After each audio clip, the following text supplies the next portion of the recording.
Hello everybody and welcome to the Jenny Connor character profile. This is the YouTube double feature where we have got two recordings, one that we've just done this past week and one that was recorded back in 2015 when Jenny first made her return to the street. We did a character profile of her then. We didn't really know a whole lot about the character and we certainly didn't realise what a absolute gem and a favourite of ours she would become. So yeah, if you want to listen to that one first, you can just carry on listening when I finish talking. If you want to skip it, get on to the new stuff, just go about 15 minutes. I'll put the chapters in the recording and then you can hear what we've got to say about Jenny now. But she is obviously a huge favourite of ours.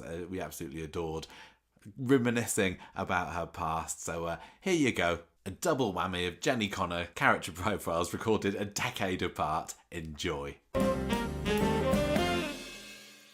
So it's character profile time now, and of course who else could we do this week but Jenny Bradley, who's made a return to the cobbles this week. Triumphant return. Too early to say? I don't know. Who knows whether it's triumphant? I'm happy to see her back in it. I watched some of the old episodes with her in. I don't know whether I can say I liked her or whether she's supposed to be likeable, but I mean it's hard to say at the moment, isn't it? She seems nice enough at the moment. Seems nice. Has she got over her nasty patch? I mean, it's all gonna come to light next week when Rita gets back from the lakes, isn't it? Yeah. So we'll have to wait and see. Now, for anyone who doesn't know anything about Jenny Bradley before, or just wants a quick recap, refresh. This is what has happened to her. Well, she was born on the 13th of March 1971 to Alan and Pat Bradley. She first appeared on Corrie on the 6th of January 1986, and up until this week, her last appearance on Corrie was on the 8th of October 1993. She has been in 296 episodes so far, and she is played by Sally Ann Matthews, who's doing the publicity circuit at the moment. She's a jobbing actress. Yes, we watched her on This Morning.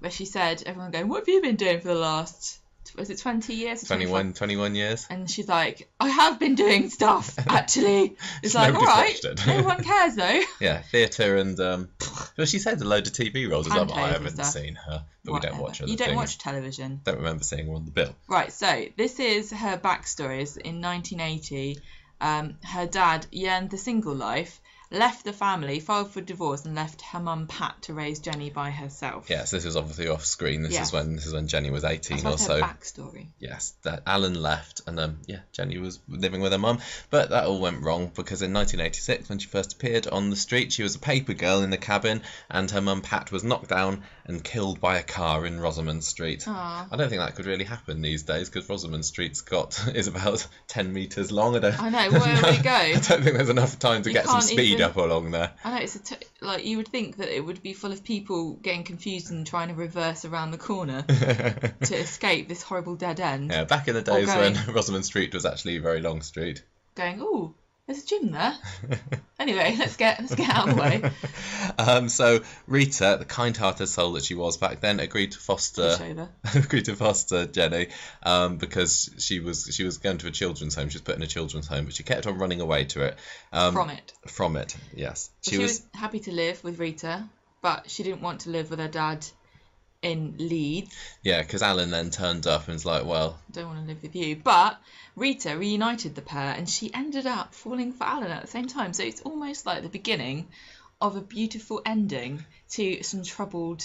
Well, this was one of Corrie's longest storylines. I mean, I don't know whether how long this was all planned in advance and everything, but from what we're about to see from the Alan Bradley storyline, it did seem to be one continual...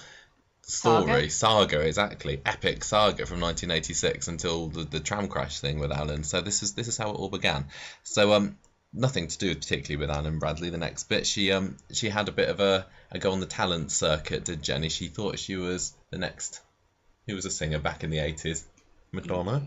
I don't know. I don't remember. I think we know from our 80s episodes that we don't actually know anything about that. But she auditioned to Alec Gilroy, who was obviously a talent scout kind of back then. But Alan refused to let her take it any further because Rita told him that Alec was untrustworthy. And that was the first of many things that turned Jenny against Rita. Aww.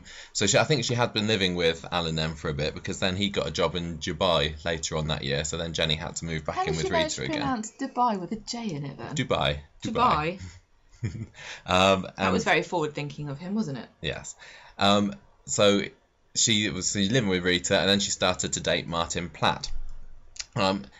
She had to kind of bug him for a bit about it because he was so much older than her. He didn't like the age difference. 3 years. This is back in the days when on Coronation Street, 3 years was a mega age difference. That's like 10 years is average now, isn't it? People have always had age differences, though.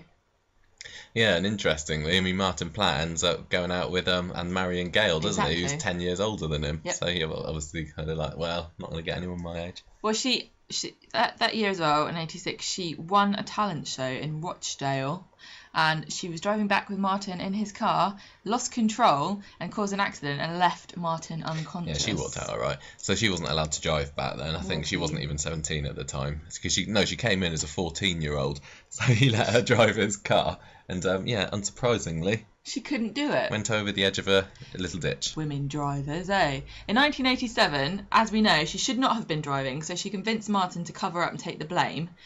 But when Alan returned and got a bit annoyed at Martin for crashing the car with his precious daughter, she confessed the truth. Yeah. Now, Alan had a bit of a romantic idea that backfired later in 1987. It's not really romantic, it's more delusional, isn't it? He thought it'd be a good idea to get a wedding set up for Rita, and then kind of lure her to the register office and say, ta-da, we're getting married. Unsurprisingly, she didn't like that idea, and she was like, you're playing me for a fool. No, sorry, turned him down. So then, and that's another, again, Jenny had liked the idea of them getting married like that, so once more she's been turned against Rita. She did her O-levels that year. That's the old GCSEs. She got 4 A's, 3 B's and a C. That's a clever girl. She decided back then not to take A-levels. She took them eventually, but she thought it'd be a better idea to run off and pick grapes in France with Martin. Sounds really nice. Martin came back to Weatherfield without her, and she was left alone in France, and she met up with and got engaged to a local student called Patrick Podivin. Perfect accent. I don't think anybody will notice. Yeah, Alan didn't like that because no. that Podivin is a stupid. Jenny Podivin doesn't really roll off the tongue, does it? Yeah, he's Patrick told Jenny that he wanted to wait at least 2 years to get married, and she was like, yeah, okay then. So there's a bit of a whirlwind holiday romance there. But he was back in France. She was back in Weatherfield that Christmas. She seduced her friend Lisa's boyfriend Gary at a party because she was bored of waiting for Patrick. So that was it didn't last very long. In 1988, Patrick discovered this. I'm sure it's not Patrick. Well, what is it then? Patrick. Or Patrice. It should be Patrice, but there's no E. I don't know. Patrick discovered Gary and called off the engagement. Yeah, now Jenny that year also discovered that Alan was having an affair with Carol Burns, who was a client of his. She told Rita, so Rita chucked him out, but he was back later in the year, allegedly for Jenny's sake, but he was actually deciding he wanted to steal the deeds to the house. And I think this was definitely, from this point onwards, Alan Bradley was wrong, and he was a bad lad. In 1989, she came of age, she turned 18. She came back from a birthday party, very happy, but sadly, Alan was trying to suffocate Rita, and she discovered this. Yeah, Rita had uncovered Alan's dodgy dealings and confronted him about it, and yeah, he tried to strangle her on the sofa, or at least that's what he said. So we're just wrestling. Alan goes on the run and says, "Oh, could you meet me up with my passport so that I can go on the lam?" She does so, but he gets captured and popped into prison at Her Majesty's leisure. Obviously, she had decided to take her A-levels at that point, and she passed them in 1989 and decided to take environmental studies at Manchester Polytechnic, which doesn't exist anymore. It's one of these ones that's become a university, like the one down here. I can't remember what it's called now. Alan was out of prison by the end of the year, and Rita suspected that he was stalking her. Jenny accused her of being vindictive and moved out. Now, by the end of the year, a very exciting thing happened because Alan chased Rita to Blackpool, and in the process, he got hit by a tram. Yes. We all know this happened. Even I know this happened, and I've seen it about 500 times. Millions of times. Even this week, we've probably seen that on the clip shows and everything that many times. Jenny was tad upset because he died. Yeah. And blamed Rita. Yeah, she was obviously, even though, I mean, she knew that Alan had obviously been in the wrong from what he was trying to do to Rita, but she obviously, if you're a young girl and your dad's died, then you want to pin the blame on someone, and it was Rita that had to shoulder that burden. Yeah. She reconciled with Rita in 1990, moved out of number 7 and into the flat above the cabin, which had also moved. Yeah, it moved from Rosamond Street. And she turned the house into student digs with her friend Flick Khan. Yeah, Flick Khan sounds like a character out of Star Trek. Flick Khan, I was reading about her the other day, and I don't remember much about it, but somebody was saying, they were all saying that the Nazirs were the first Muslim family, but the Khans back then were apparently Muslims, not that they did very much. Oh, that's interesting, isn't it? Yes. Who said they were the first Muslim family? That's Joe Blackburn, probably. Oh, okay, because we didn't make this information up, did we? Because I would have thought there would have been Muslims in it before now. It's not like we've only just got them in. No, I think it's to say that they're the first prominent family. The first family. Sort of like family unit, that kind of openly practices their religion. Yeah, and I don't think the Khans probably, I'm guessing, were ever meant to be like a long-term thing, which seems like the Nazirs are supposed to be at this point anyway. So Flick moved to France towards the end of the year. Angie Freeman took her place in the house, living with Jenny. And then later on in the year, Jenny got expelled from her college course for not working hard enough and threw herself at Mark Casey, who'd been given the garage for his 21st birthday. Then she had another fling in 1991 with a married dentist, behind Mark's back, that is. So she dumped Mark. He called her a slag. She then fell out with Angie and Rita because they weren't happy about this dentist, Robert, being married. Huge row with Rita, basically, and Jenny left Weatherfield with Robert, seemingly to have a happy life together. No, 1993, she left him and came back to the street and got a job at the Rovers. Then she heard about Rita's inheritance that she'd got because her new husband had died. Yes, the brain tumour man. And she said, can I have £30,000 to start a beauty salon, please? And Rita says, no, you're only interested in me for my money. I'm going to write you a cheque for £1,000, but you don't ask me for anything else. Leave me alone and never come back. Yeah, that's another clip that we've seen a lot of so far this week, is Rita going, you'd better be gone by the morning. See, I wouldn't be. I would still be there going, no, I want another 29 of these, please. Thanks very much. Well, even Rita, even Jenny wasn't as rude as you. 1993, 30 grand was a heck of a lot of money. Where's she going to put this salon? In the middle of Knightsbridge or something? I don't know. But anyway, that is so far what we know of Jenny. And she hasn't said much about what she's been doing in the interim years, has she? Did she set up this beauty salon? I don't know. Who knows? Not with £1,000 she didn't, but she went off maybe and... she decided to become a mobile salon because you need a very small amount of startup money for that. And now she's back in Corrie, on a date with Kevin Webster. Her return was confirmed on the 20th of October last year, and I've been looking forward to it ever since. Not that I knew anything about Jenny or anything, but I like having the old characters back, like the nods to the past. So how would you describe her personality-wise? What would you say about her? Well, the new Jenny, it's difficult to say, isn't it? Exactly. It seems like she's quite kind of flirty and confident and not in your face necessarily. Nice. She seems nice enough. She seems like could be quite a good match for Kevin.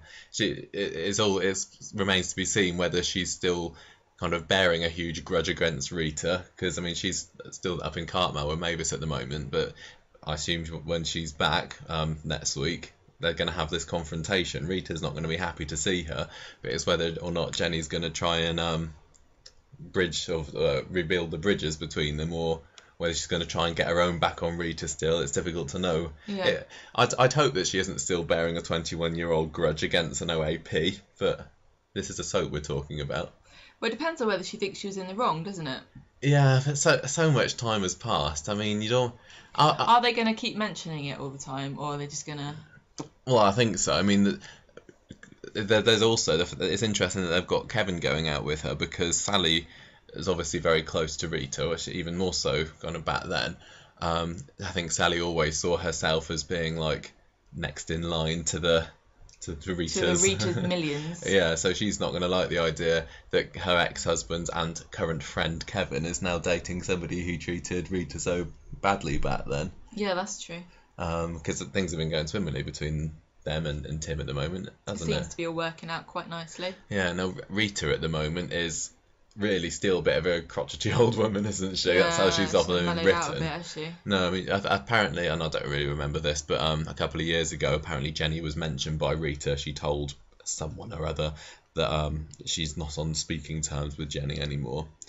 But I mean, I can't imagine if somebody that I hadn't seen for 21 years, and they obviously did have a lot of good times together, and at one point Rita would have considered Jenny her daughter in a way. I mean, she's a foster yeah, daughter, exactly, definitely. yeah. So, I don't know. You'd kind of want to say, "Oh, hi, how you doing?" Or No, I don't know. You'd be weird about it, wouldn't you? You'd sort of like you'd want her to apologise to you, I think. after everything, And then if she did, you'd be like, okay, water under the bridge. yeah, I'd hope she did, but then there's not going to be the drama then, is there? It all depends on whether Jenny's return storyline is about the drama between her and Rita or whatever. I mean, there could be anything Why at bring all her back between then? her and Kevin. And how much are they going to try to dwell on the past? Because they're always going to be thinking, people haven't watched this. It was 1993 when she left. Are we going to bother really raking up the past, or is it going to be too difficult for new viewers? I think there's lots of people know about the Alan Bradley storyline and the tram hitting him storyline, don't they? So it's difficult to say, but I mean, she so far seems like a good match for Kevin, and in a way, I want Kevin to settle down with somebody because we don't want him to go back to Sally necessarily now because she's so good with Tim. Why not Jenny? And I don't know how long she's staying for. I mean, I've heard her say that the storyline that she's brought in for has got a definite kind of beginning, middle, and end. As for after that, who knows? Whether or not, I don't know whether she's filmed her ending scenes. I don't know how long this storyline's going to last. But I mean, I'm always happy, like I said, to have old faces back on the street, and why not her? And it gives us another nomination for our Flaming Nora Award at the end of the year, doesn't it? It does. Yeah, so there we go. There's Jenny Bradley. Looking forward to seeing what happens next with that one. Yeah. So well, that is it for character profile. Any old long-time viewers got any more memories of Jenny they'd like to share? Write in and let us know. Hello and welcome to this week's bonus podcast where we are doing a character profile revisit of Jenny Connor, the one and only. Lovely Jenny Connor, which is favourite of ours. Tell you what, we need a bit of positivity and talking loveliness about Coronation Street at the moment, I think. And Jenny Connor coming back to her as a character profile for the first time in 10 years is certainly that. Yes, it has been a decade this month since Jenny returned to the Cobbles after a 22-year absence, I think it was, and that makes a decade as well since we profiled her last on the podcast. We have talked to her a bit about her on and off since then, haven't we? There's been a few bits and bobs. One or two mentions, but yeah, we just thought it'd be a good time to go back and have a look at what she's been doing in her second stint on the show. Well, kind of third, really. She's been back a few times, but this is the proper one. It's quite amazing, really, from cleaner to Rover's return. She's had a bit of a journey that we're going to be going through. This isn't going to be... Quite a CV, that is. Yeah, we're not going to talk about what she got up to in the 80s and early 90s. No, She's done that one already. Go and listen to the old one if you want to listen to that. And this is going to be long enough as it is. I did listen to it the other day, and it's just so funny because... I mean, anyone who listens to the podcast knows just how important and special and brilliant Jenny is to us, and how very, very important a place in our hearts Sally Ann Matthews, who plays Jenny, has as well. So it was funny listening to that first character profile where we were just like, so there's Jenny's coming back. She's in the 80s. Didn't really watch much of it. Well, I didn't watch any of it back then. Seen a few clips. Seems quite good. I think we're like, I think she's quite an important character, but yeah, I don't know who she is. Yeah, no, I mean, we obviously knew, she was a teenager during the 80s. She kind of came into it mid to late teens, didn't she? Obviously, the Alan Bradley getting hit by a tram story is one of Corrie's most iconic over the years, and we were just kind of going on that. We did because we recorded the previous character profile like a couple of episodes into her new stint, and I think she was one of these characters that kind of hooked us straight away.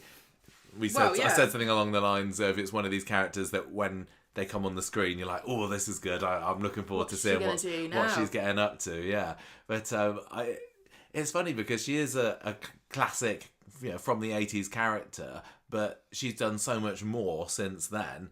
It's because she's easily one of Corrie's most successful comebacks ever, isn't she? She could have been a character that was, gone into obscurity, a little footnote in the Coronation Street history books. A template for how to do it. 100%. I mean, if you think of big returns over the years, you got Jenny, you got Blanche. Obviously, she made a massive comeback. Yeah. And there's been a few others, but this is by far one of the most successful, and she's really, really fit in perfectly in this modern era of Coronation Street. So we're going to be today talking a bit about what we love about Jenny so much, going over some of her big stories, memories, all that kind of stuff. So hopefully it's going to be a lot of fun. It's really funny, like, looking back on it, because I'm like, oh yeah. What? Oh yeah, all the things that we were about to talk about. Yeah. She's been a main character for sure. I mean, now being a Rovers landlady, and it's not the same as it was back in the day. Back when the Rovers was the beating heart of Coronation Street, and we didn't have the bistro and the speed dial, and I suppose we did have the cafe, didn't we? But it's still an up there position. It's still something for the old CV, isn't it? But so she's this really is a story of a girl done good. Yeah, and maybe kind of married into a little bit as well, but yeah, a northern lass turning her hand to being a humble landlady of the most famous pub in the world. Yeah, when she was in it before, she was back in her first couple of stints. She racked up 289 episodes. She's now sitting somewhere around 1,350. So by quite a wide margin, the majority of her time on Coronation Street has been in this stint. She's now the 49th most featured character ever in Coronation Street. Feels still kind of a bit low. Maybe, but yeah, I know what you mean. But there's been so many. I mean, this is Coronation Street's been going for so long, and there've been so many classic characters over those years. I think, and long-running characters, and she's still in it. So I really, really hope that she can rise in the ranks. Yeah, well, she deserves to be really high. She's for sure going to get into 48th position this year, because she's just snapping at the heels of Rosie Webster. So unless we see an unexpected return from her, Jenny will be going up. Yeah, but Rosie doesn't count because she's a baby. I don't actually know whether Corey PG count those as appearances, or whether it's just when she's credited. But anyway, look, let's go back. Let's turn back the clocks. Remember what it was like when Jenny first came back. That her return was announced in October 2014. How are people supposed to know unless there's like a woozy camera effect that they're going back in time? They're just going to have to imagine it, yeah. I think you should bang your head against the wall a few times to get the right effect here. October 2014 was when we heard that Jenny was coming back, and it felt like a big deal back then. I mean, we've been doing the podcast 2 years, so we knew a bit about Coronation Street and the legacy of this character. But so we were just kind of curious to see what this was like, and it was only originally a temporary return. When Sally Ann Matthews came back into the programme, she spoke about the fact that it was a beginning and an end type story. It had a plot. There was no idea of the fact that she would be returning the following year and would be still going very strong in the show 10 years later. It does feel like some characters just like, oh, I'm coming back, and there's a story, and then they sort of hang around for a bit longer after that, and then you're like, oh, are you done? This was definitely let's just see what it's like having Jenny back.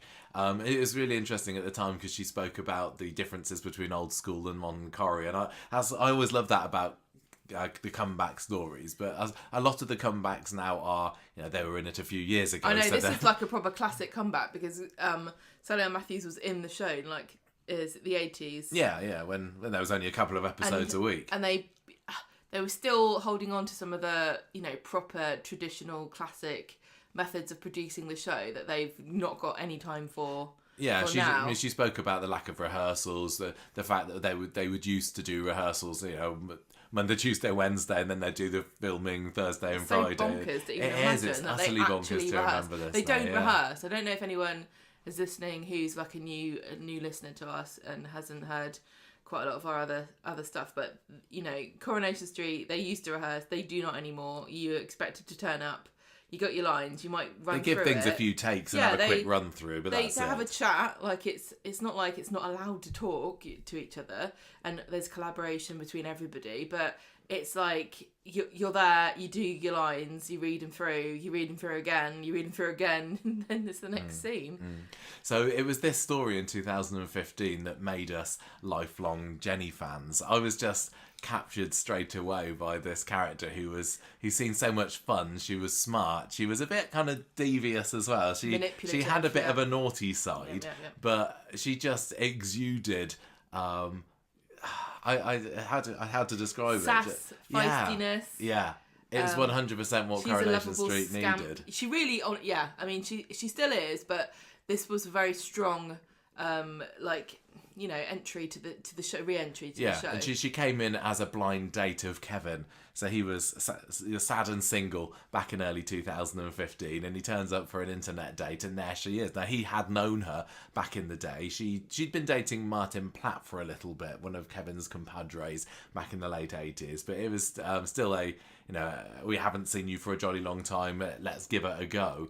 And the big drama at the beginning of it was, what's Rita going to think? Because the last time that Jenny had been on the show back in 93, she tried to get a load of cash off of Rita's never-ending Wonga fund of gold. Yeah, so that she could set up a salon or something like that. And Rita was like, "You're just trying to scam a load of money off me. Take £1,000 and bugger off. Away. I don't want to see you again."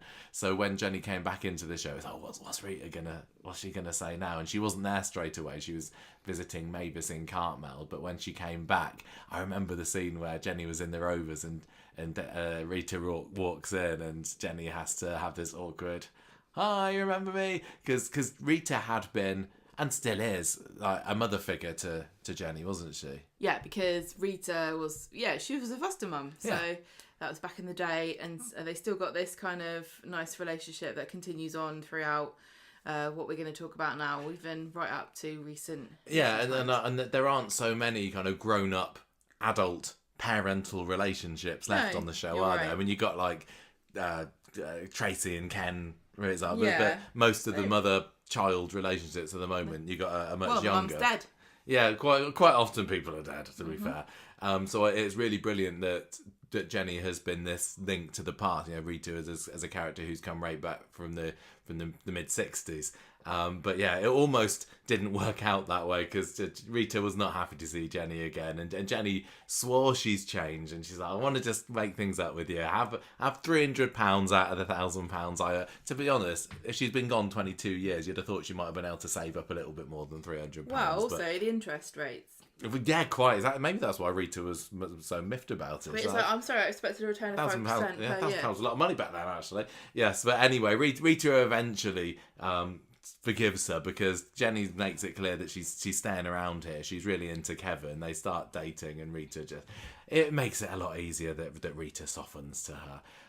So Jenny's going out with Kevin for a bit, and what you get to see built up beautifully is the relationship between Jenny and little Jack.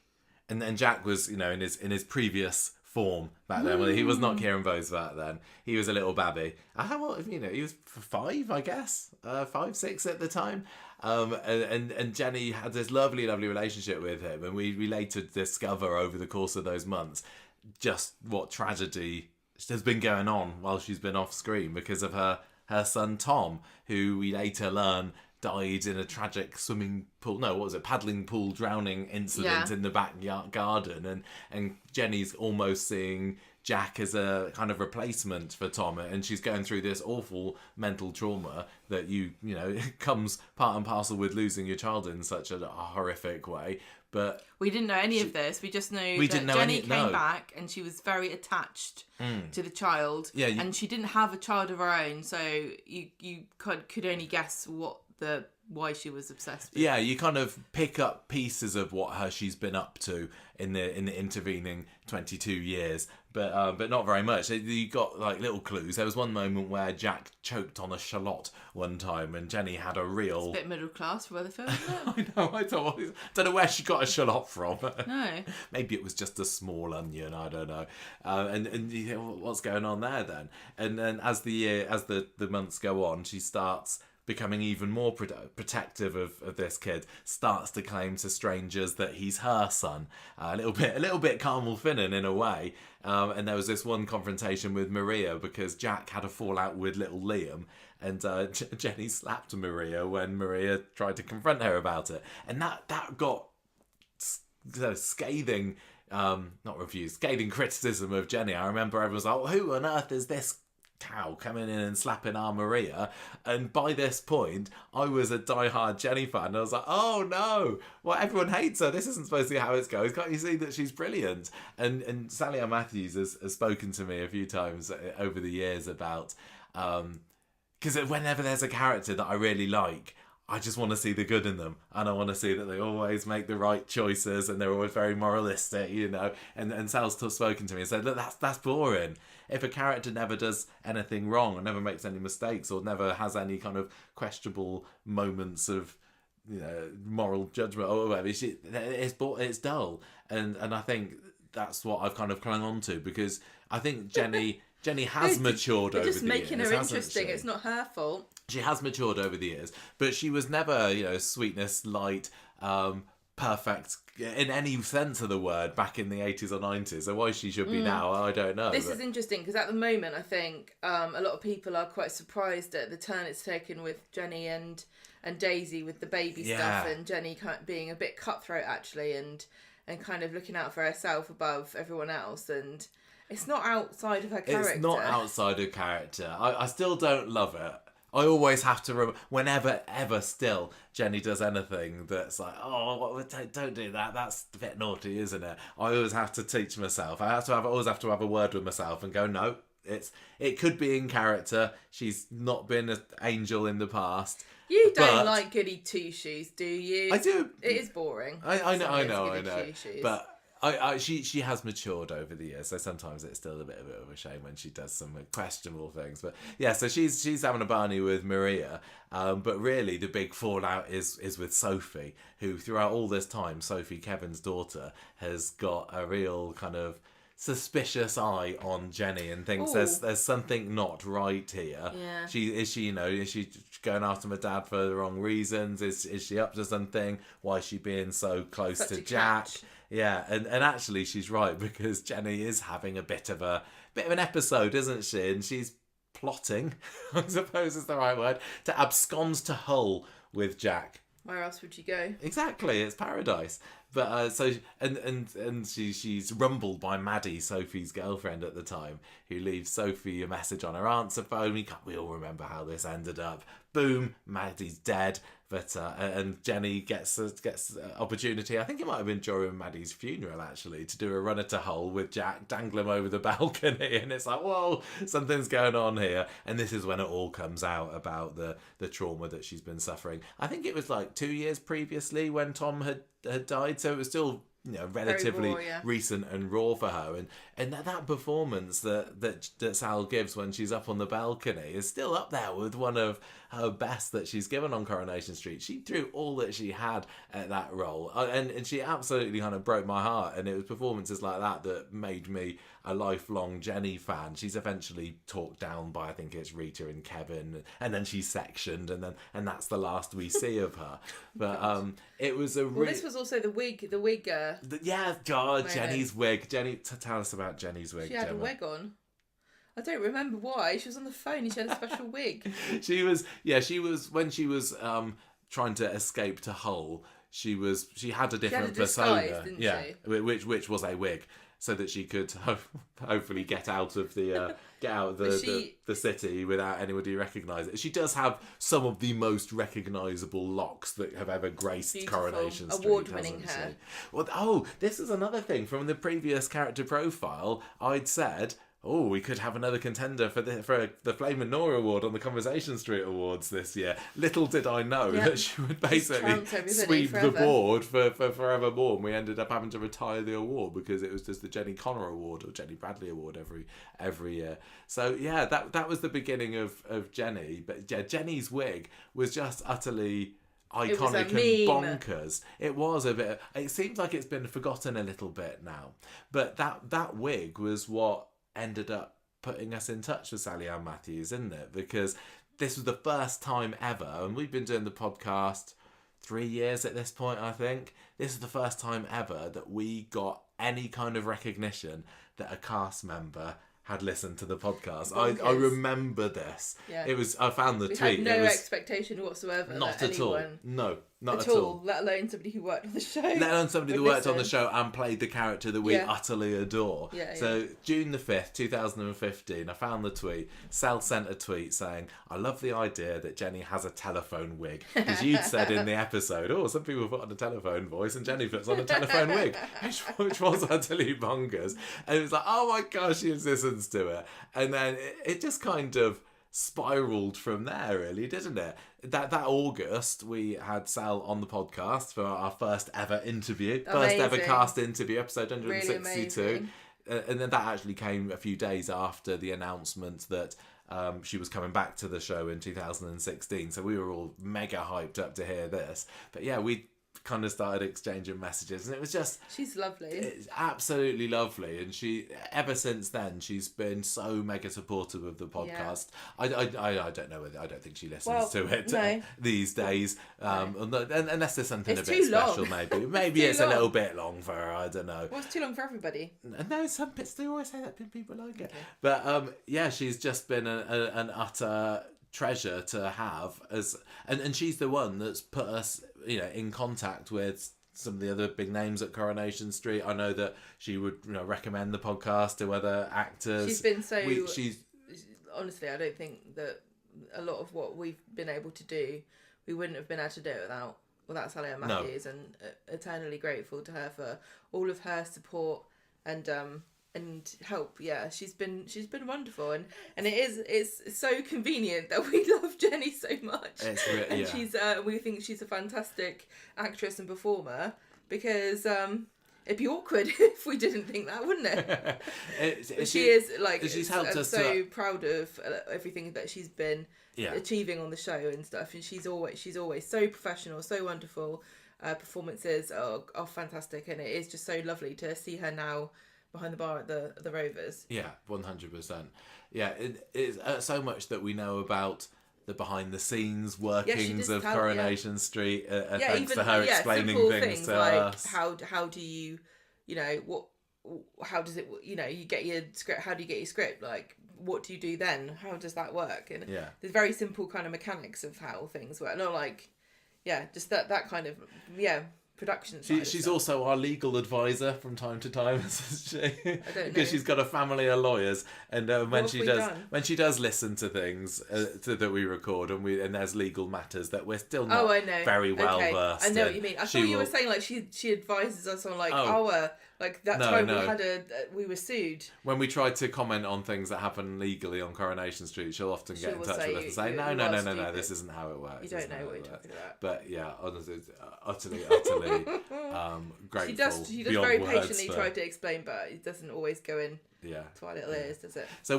how would you say were your overall impressions and memories of that particular first era of Jenny on Coronation Street? Just bonkers, camp, wonderful, brilliant, dramatic, everything you want out of a soap. That story had it all, didn't it? Like a mystery, a secret death, a plot, a kidnapping. It feels like this is the sort of thing that happens like in every episode now in Coronation Street. It's kind of got a bit old, but this was really, really amazing storylining, and with big massive characters too, because you had Kevin involved in it, and Rita, and we still got some mysteries, don't we? Because we don't know about Mr. Midgley, the father. It's Very nuts strange to me that Jenny's first husband, Mr. He didn't even have a name, didn't even have a first name, is still a complete unknown. I think we found out later that he ended up going off with another woman, and I think he's got a child with her. But I've just been waiting for him to show up one day. Eventually, we got Daisy, who didn't even exist in canon back then. This is Daisy's dad, Yeah. And we've had Christina, who's Daisy's mum, who also, I think that Jenny stole Mr. Midgley off of her. I think that's There's right. a lot of animosity there, and it was really fascinating. I would love to get Mr. Midgley on the show to see what he's like, and it could happen. They will sometimes bring back they've characters given who have been Jenny a mentioned. few love interests in the past. I don't know why she couldn't rekindle a romance with him. Well, it doesn't even have to be a romance. No, could I it? It could be know, very but- much antagonistic. Of course. It would be nice. I think that's something that Jenny really, really is missing at the moment. The love of a good man. And I don't think it would be unfair to say that since Johnny left us, the character hasn't been quite as central and prominent in the show. Which is annoying, because she should be. 100% should be. And I'd love I want her to be happy, and I think that as as a duo, her and Johnny, who we'll get onto a little bit, were one of Corrie's best couples, weren't they? They were a proper power couple for a couple of years. It really didn't last very long at all, but No, I it didn't last adored long. them together. So, if they need to, bring back Mr. Midgley and rekindle something there, I don't know. And I still want to know more about Tom. And I think we've heard everything we need to know. I about think we Tom. have as well, but I'm still, ever since Daisy came back, You I think was Daisy obsessed is with the behind, idea that Daisy is unintentionally behind the death of her younger brother. like hiding and it yeah. from people. Either She hiding feels or guilty. doesn't realise, or it could be something that she's hiding from herself, as like this trauma that she's buried. Ooh, Yeah. it's like a movie. I know, but whether Right, or not look, we're ever going to find anything We've got to about move on that, I because just don't know. she's done so much more than this. She has, but yeah, what a fab start to the character, and I remember being so utterly thrilled when, a couple of months after she was carted off to the loony bin, No, can't say that. we found out that the character would be coming back the following year. And 2016 was all about this return to the street, becoming an underworld cleaner, or cleaner at Underworld, and the beginnings of the romance with Johnny Connor. I can't remember whether he was part of the show back in her initial stint or not, or whether he'd come in a bit since then. But do you want to kind of run down what the stories with Jenny were in 2016? 6 months later, she's back in touch with Rita, and Rita discovers that she's living in this squalid bedsit. So Rita brings her back into the street, and Kevin allows her to sort of live with him for a bit, as long as she promises not to kidnap children anymore. Specifically, Jack. There was... And we don't see hide nor hair of this anymore, but throughout 2016, or the beginning of it, I remember there being Jenny's... She still had a connection to Jack, didn't she? Yeah. Now, when maybe we brushed She don't over care it. about him now. Maybe we brushed over it a little bit earlier, but the whole idea between this Jack kidnap was to try and replace Tom in her life, because she was having a severe mental crisis. She saw Tom in him, and I think he was the same age that Tom would have been. Yeah, and so I think she was like just celebrated very besotted. Tom's birthday with Jack or something like she this. She did. So, but I loved that they still kept that relationship there, and it's gone. It's completely gone now. I mean, it's going to be a few years before Jack's old enough to get his first pint in the Rovers, but she won't be pulling it for him. She should know. Because he beat her at Call of Duty too much. She's not having it. Right, so she's like the sort of initial period of time that she was on the street. She had to work really hard to get anybody to like her or trust her. Well, yeah, because she'd been a kidnapper, and so everybody is a bit gossipy and pulling ranks on her. And especially Sally doesn't like her either, which is really fast. It's you can't really think of Jenny as being an underdog, or like being having a lowly status on the street, but she really was. She was the bottom of the pack. Yeah, and again, the fact that she's gone from that to where she is now is a testament to the resilience of the character, isn't it? But yeah, Sally, who did also know her in the 80s as well, I believe. Yeah, I think she did. Also, very much enjoyed putting her in her place. Yeah, because I think this was Sally's time when she was standing for councillor, or even might have been mayor at this time, I can't remember. And there was a bit of antagonism between the two of them. And Sally's just thinking, well, look how much better I've done than you. Yeah, so everyone's horrible to her, and then one day Jack wanders into the factory, and everyone assumes that she's kidnapped him again, including Kevin, and she's like, I'm just gonna move on then, because this is too much for me. But Kevin persuades her to stay. Yeah, so she's been employed. I think, was it Kevin that helped her to get the job at the factory? I can't remember, but nobody trusts her. Somebody threw her. Somebody threw her a bone, but the rest of the factory girls were just like, no, she's no, don't she's like a she's a nutcase. Sally decides she wants to go to Blackpool for the day, and Jenny's like, I know, I'm going to go there too, because that's where my father died. I'm going to lay his ghost to rest. I'm going to visit the place he was hit by a tram. I'll just find it with where the blue plaque is. That'll be easy enough. And while she's there, she saves Jack from the path of a tram. And it kind of like, she exorcises the ghost. She earns the respect of Sally, and she sort of what's the word? Rights all the wrongs, doesn't she? In one Yeah, easy and the fact jump. that it was the tram, and that obviously mirrored what happened with her own Yeah, dad. Was it's kind of like closure for her on that Sure. kind of chapter of her life. Well, I remember when Sally said that she was going to Blackpool, and she had like a picture of it on a sewing machine or something in the factory, and Jenny had a bit of a a wobble to do with that, because she hadn't found Whenever I closure see a yet stick in of what rock. happened to her dad, and she'd never been to Blackpool since he'd been hit by a tram in 1989. I mean, a lot of people are the same.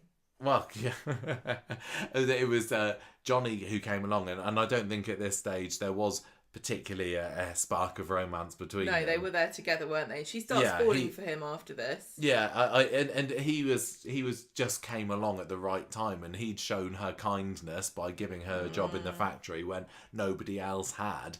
And I think you can, say, did she need a father figure in her life? Because obviously he was that much older than her, not father age older. Come than on. her. But he was a dependable Man. Well off. He had his life sorted, and that's kind of what Jenny needed, because she'd been going through her life flitting from place to place and just trying to survive, and probably making a lot of enemies along the way. And here was Johnny as a kind of shelter for her. And it's no surprise that they ended up getting close. And I love the Blackpool scenes. I remember when they're standing opposite the Strand Hotel, and the wind's all blowing Yeah, all the over her wind is face while mental. she's trying to eat an ice cream. And it was just a really lovely, tender sort of moment that called back to an iconic Coronation Street scene. So absolutely lovely, and it was good that trip did end up getting Jenny on Sally's side as well. So Jenny, like I said, falls for Johnny, and Kate's advising her on what to do, like play hard to get and ask him for sewing lessons after hours. And This is Kate, Johnny's daughter, isn't it?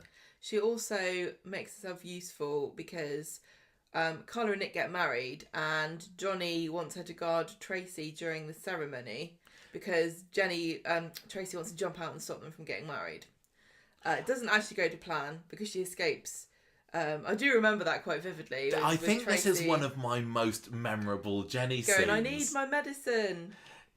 Jenny's there playing something on the radio, isn't she? And she gives just this look. I remember her kind of turning back to the stock room, and she's like, "Quiet in there, I've got work to do," or something like that. Yeah. It was just absolutely perfect. It was funny. It was these two bitches like head to head, wasn't it? Yeah, that honestly was one of the defining Jenny moments of the early years to me. It's brilliant. So it gets hot between Jenny and Johnny, and they kiss, but he sort of wants to cool it down. So she goes out with somebody, a client at Underworld, to make him jealous, and it does Matthew. work. And so Hanky Matthew. they agree to give things another go, but they're going to keep it a secret. They keep it on the down low so that Jenny can be his spy in the factory. And it works quite soon because the Underworld staff are supposed to be working on August Bank Holiday, but instead they decide to watch a film, and so she dobs them in, and Johnny catches them in the act and ducks their pay, and they all go on strike. This was another. I get. Does this fit with Jenny's personality? She was trying to obviously stay in a potential boyfriend's good books here, and these guys had been treating her, or these girls had been treating her really quite with a lot of disdain, and she was in their eyes just the lowly cleaner. But that was another moment where I was like, "Oh, Jenny, don't do that." Well, but I think it fits. They were being naughty, weren't they? Yeah. So Aidan tempts them back with cakes, but when they come back, they walk in on Jenny and Johnny having a snog. And Aidan and Kate, for some reason Kate turns on Jenny, and they both get worried that she's a gold digger because old Johnny, Papa Johnny, is Johnny worth Moneybags. quite a lot of money. And they're concerned that they're going to, have a bit of a cut in the old inheritance. He's not having any of it. He takes her to a trade fair, then they go to France together. And It's just all looking good at the end of the and year. at the end isn't of the year, he asks her to move in with her. Do you think there was any element of gold digging? I think that this is probably a discussion we had back in the day. Well, this kind of annoys me because it's always women that get accused of it, and it's always women who it gets easier all the time, but it's not easy for women to become as rich and successful as men because of biology, because of raising children, because of status, because of opportunities, because of not being taken so seriously. And then, so when a woman marries a man who's got more money than her, which is almost everyone, is she a gold digger, or is she actually somebody who's going to be doing all the hard work behind the scenes, getting stuff, sorting things out, so that he can carry on being a successful businessman? I think that the money that came with the relationship was a happy bonus. No, you got to be bonkers to not be like, this is nice. I like having money. I didn't get any kind of feeling that she wasn't into him. He gave her exactly what she needed at a time when she was at rock bottom, really. And, Johnny was a hard worker, and he was a sort of hard-nosed business guy, but she offered him love and support, and yeah, because he'd been single for a long time since the death of his wife. He had 2 kids, but that didn't, that's not the same as having a partner. Yeah, so I think... And honestly, if you're going to call anyone a gold digger, I think Kate was more than anybody. Aidan worked hard, and he had a sad life, but Kate is a total leech. She got a job because of daddy's money. She didn't do bugger all. She buggered off to Thailand to do whatever the hell. Spent all her time moaning about Jenny taking her inheritance. What did she actually do? Nothing. She's lazy. It was not a relationship that I would have ever put any money on working. And I can't remember back at the time now, what did I think when I heard it was going this way? But I probably would have thought that sounds a bit odd, because there is the age difference, and that these characters don't seem to move in the same circles at all. I don't really It was about 10 years or so. I really don't. I don't think 10 in Coronation Street. I don't think 10 years means anything. Not anymore. But once they got together, I 100% invested in this. I completely bought it.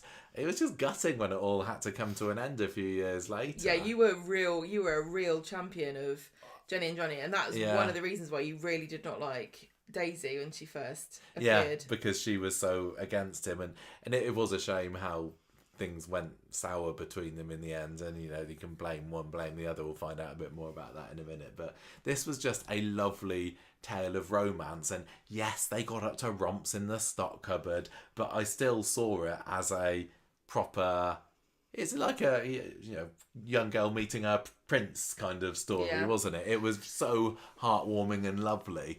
The pauper to princess kind of story of Jenny, well, Bradley still at the time. Don't they say if you marry for money, you earn every penny? Yeah, because I really think that's true. Yeah, I think that this story also did an awful lot of good for getting the viewers on Jenny's side as well. I think by the time that she left in 2015, people were like, oh, this is something pretty special here. And there was quite a lot to celebrate when she was brought back in. But seeing her go from this rags to riches kind of tale, I think, the viewers, she gained a lot of fans through it. And everyone was she's just so charismatic and fun to watch. Yeah. And she's one of these actors, a bit like Maureen Lipman, where their facial expressions do a lot of work, and you don't even have to give them a script. They can be hilarious, but also very dramatic, and they wear their emotions on their face. And I think that Jenny particularly is really good at that. That's just why I want more Jenny in the show. I can't believe we've had so little of her recently. We spoke a bit about Rita earlier, and this was, I enjoyed how it was Rita who rescued her from her bedsit, and I think there was some scenes filmed at Chimney Pot Park with them just sitting on the bench together, and do you think that they've made taken good enough advantage of this mother-daughter bond over the years? Are we seeing enough of it? Would we like to see more? See more, but I don't think that Barbara Knox is filming very many episodes in general. I mean, imagine even last year when Sal was doing on her Instagram Live, she said about Barbara would still like to do more scenes, but she'd rather they were lower key scenes with characters like Jenny or Brian or Mary. Well, it's funny because Jenny, for all that Rita's been in the show for bloody, how long? Well, centuries. Yeah, at least. She's not actually got that many really strong relationships on the street apart from Jenny. Like even Gemma, who she took in with the brain tumour stuff and all that, she's not even, that close to her anymore. Yeah, well, Gemma kind of she was another one who entered into this little family unit at the end of 2016. And Jenny kind of rivalry, wasn't there? It started off as a rivalry, but they ended up being almost kind of like sisterish together. They did. And it was sweet. They got rid of that and they kind of lost all that. Yeah, this was... Mind you, if I was Jenny, I'd be well shot of all that nonsense. This was Gemma kind of moving on from her gangster's mole persona that she'd come into the street with, and she was trying to get the Weatherfield Good Samaritan Award because she heard that Peter Andre would be the one handing out the trophy at the end, and she's like helping Rita across the street. Rita ends up taking her in, and yeah, Jenny's definitely wound up by this somewhat. Gold digger. But I really have enjoyed the Gemma-Jenny relationship over the years. I would like to see more of Rita, but I totally get why it can't happen very much. And one of my favourite, if not the favourite, Jenny and Rita moment that we had over the years was at the end of the 10,000th episode where Rita's there alone in the pub. You remember? And she's looking at all the photos and the voices are echoing, and she's has a sit down and has a bit of a cry, and Jenny comes in and I can't remember what Rita says. It's like, "Oh, you're so important to me. I love you so much," or something along those lines. It was just absolutely wonderful. And the sort of long, this goes 40 years back, this Jenny and Rita relationship, and you can't put a price on that, and that's what's so brilliant about soap. And anything that we ever get that's those two together is just that little nod to the past. It's a nice treat. Us Corrie fans enjoy, yeah, for sure. I think going back to what we were saying about the Blackpool scenes, I don't think that was the last time that Corrie had been to Blackpool. Has been to Blackpool. But I think it was one of the last, because I'm sure that the Jude Appleton exit scenes are in Blackpool since then. They should do more stuff. This feels like this was the last big trip to Blackpool. They almost got there on the 10,000th episode, but things got in the way. I do like them doing location stuff. I do think it's really important because one of the things that Coronation Street prides itself on is, its northern roots and talking about northern life. But you just see sets that are all fake. I'd really like to see them film in Manchester more, film in, the greater area. And in the early 2010s, there had been a flurry of scenes at Blackpool. Obviously, Roy and Hayley had visited there a couple of times. There was one where little Simon went there with his granddad and grandma and then ran away.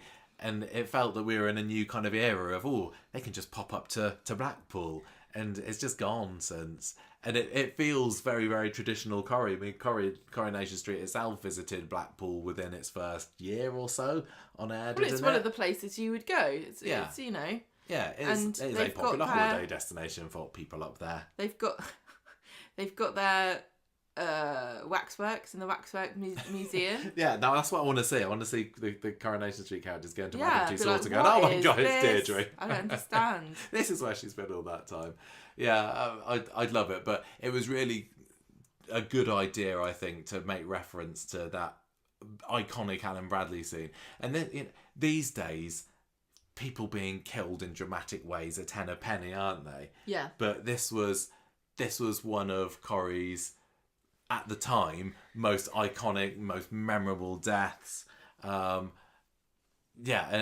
so to have this scene where they go back there and they kind of pay homage to it, it was just brilliant, and Sal was amazing in it. She actually she came back onto the podcast when they went to Blackpool. I think it was lucky how many times twice in 12 months we had Sal. I'd have her on every day if she wanted. That was episode 200 of the podcast. That was quite a special one. We did lots of listener questions and things that time.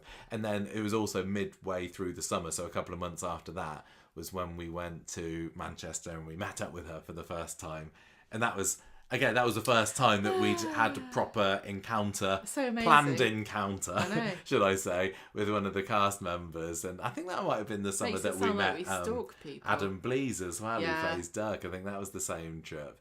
It's just, I remember Sal coming to the gates and we were like, oh my gosh, it's Denny Bradley off Coronation Street. Adam Blease needs a shout out too, because he was the first person we ever spoke to who worked on the show. Yeah, I think you're right. and he was so nice to chat with us. Well, he's and a a proper pal of Sally Ann Matthews as well, isn't he? he's great. He Yeah. really is great. Yeah. 2017 then, which was a bit of a Plays classic. Dirk. He Plays does Dirk. play Dirk. Thank you. 2017 for me was one of Corrie's, was the best of the modern era of Coronation Street. A lot of it was because of what was going on with Phelan and the Who Pushed Ken storyline. There was a lot of great. There was a stuff, lot of good wasn't stuff there? in that, yeah. That Bethany's grooming, but for Jenny and Johnny, the story was all about him getting his MS diagnosis and preparations for their wedding. So they start off the year, do Jenny and Johnny, with a bit of a fallout over a misunderstanding. Now this is a storyline that was running throughout the whole year. Aidan had been having an affair with Maria, but Jenny Stop overhears him talking about having an affair, and she thinks that it's Alia that he's having it off with. So she kind of puts the cat among the pigeons there and wrongfully accuses him, which is just a little bit wrong because it's the wrong person. Because he's dating Eva at the time, Eva Price, of course.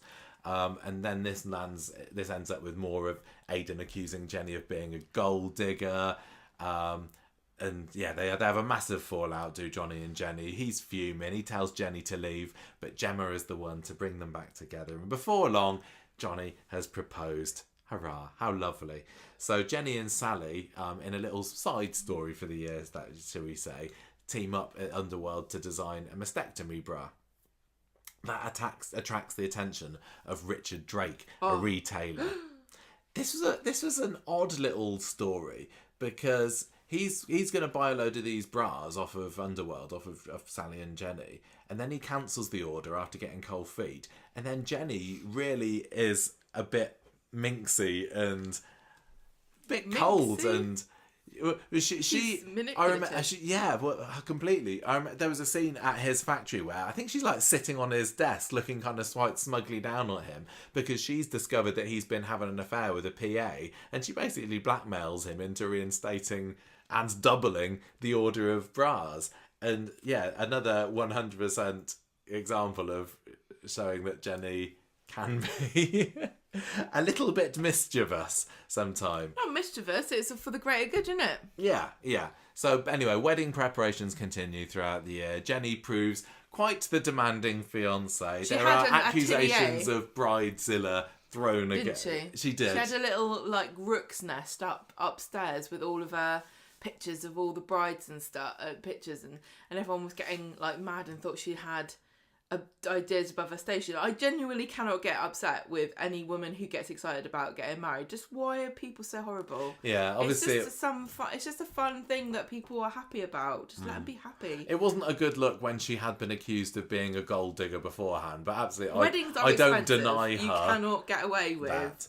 Yeah. like they get you at every moment. I think there were some times, you saw hints that she was a bit looking down on the others in the factory and saying, well, yeah, I'm marrying the boss. But you kind of would, wouldn't you? Especially when they had made your life such a misery when you were hired. And now you're like, well, guess what, everyone? So while all this is going on, Kate Connor is getting worried about her dad's health. And he gets diagnosed with MS. Decides not to tell her. Why would you tell your significant other about a medical condition on Coronation Street? It's just Or not anyone. the done thing. Or anyone. Much better for them to discover it in a dramatic revelation. Don't tell your weeks, sister months you down got the cancer. line. Wait for her to find your body. Anyway, he's like, I've got MS. I don't want to burden Jenny with this. Calls off the wedding, and Kate says, "Well, that's a bit harsh, actually, Dad." But then when he asks Jenny back, she turns him down.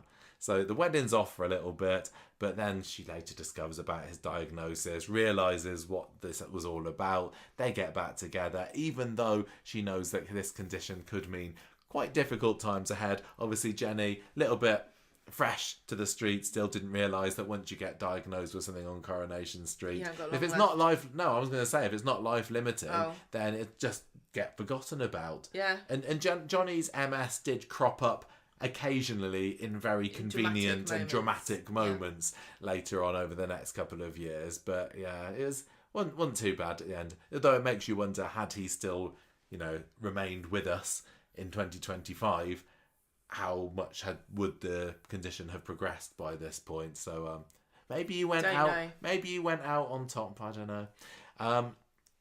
So anyway, they're getting back together again. They set a date of September for the wedding, and this is a double wedding with Aidan and Eva, who he's still going out with.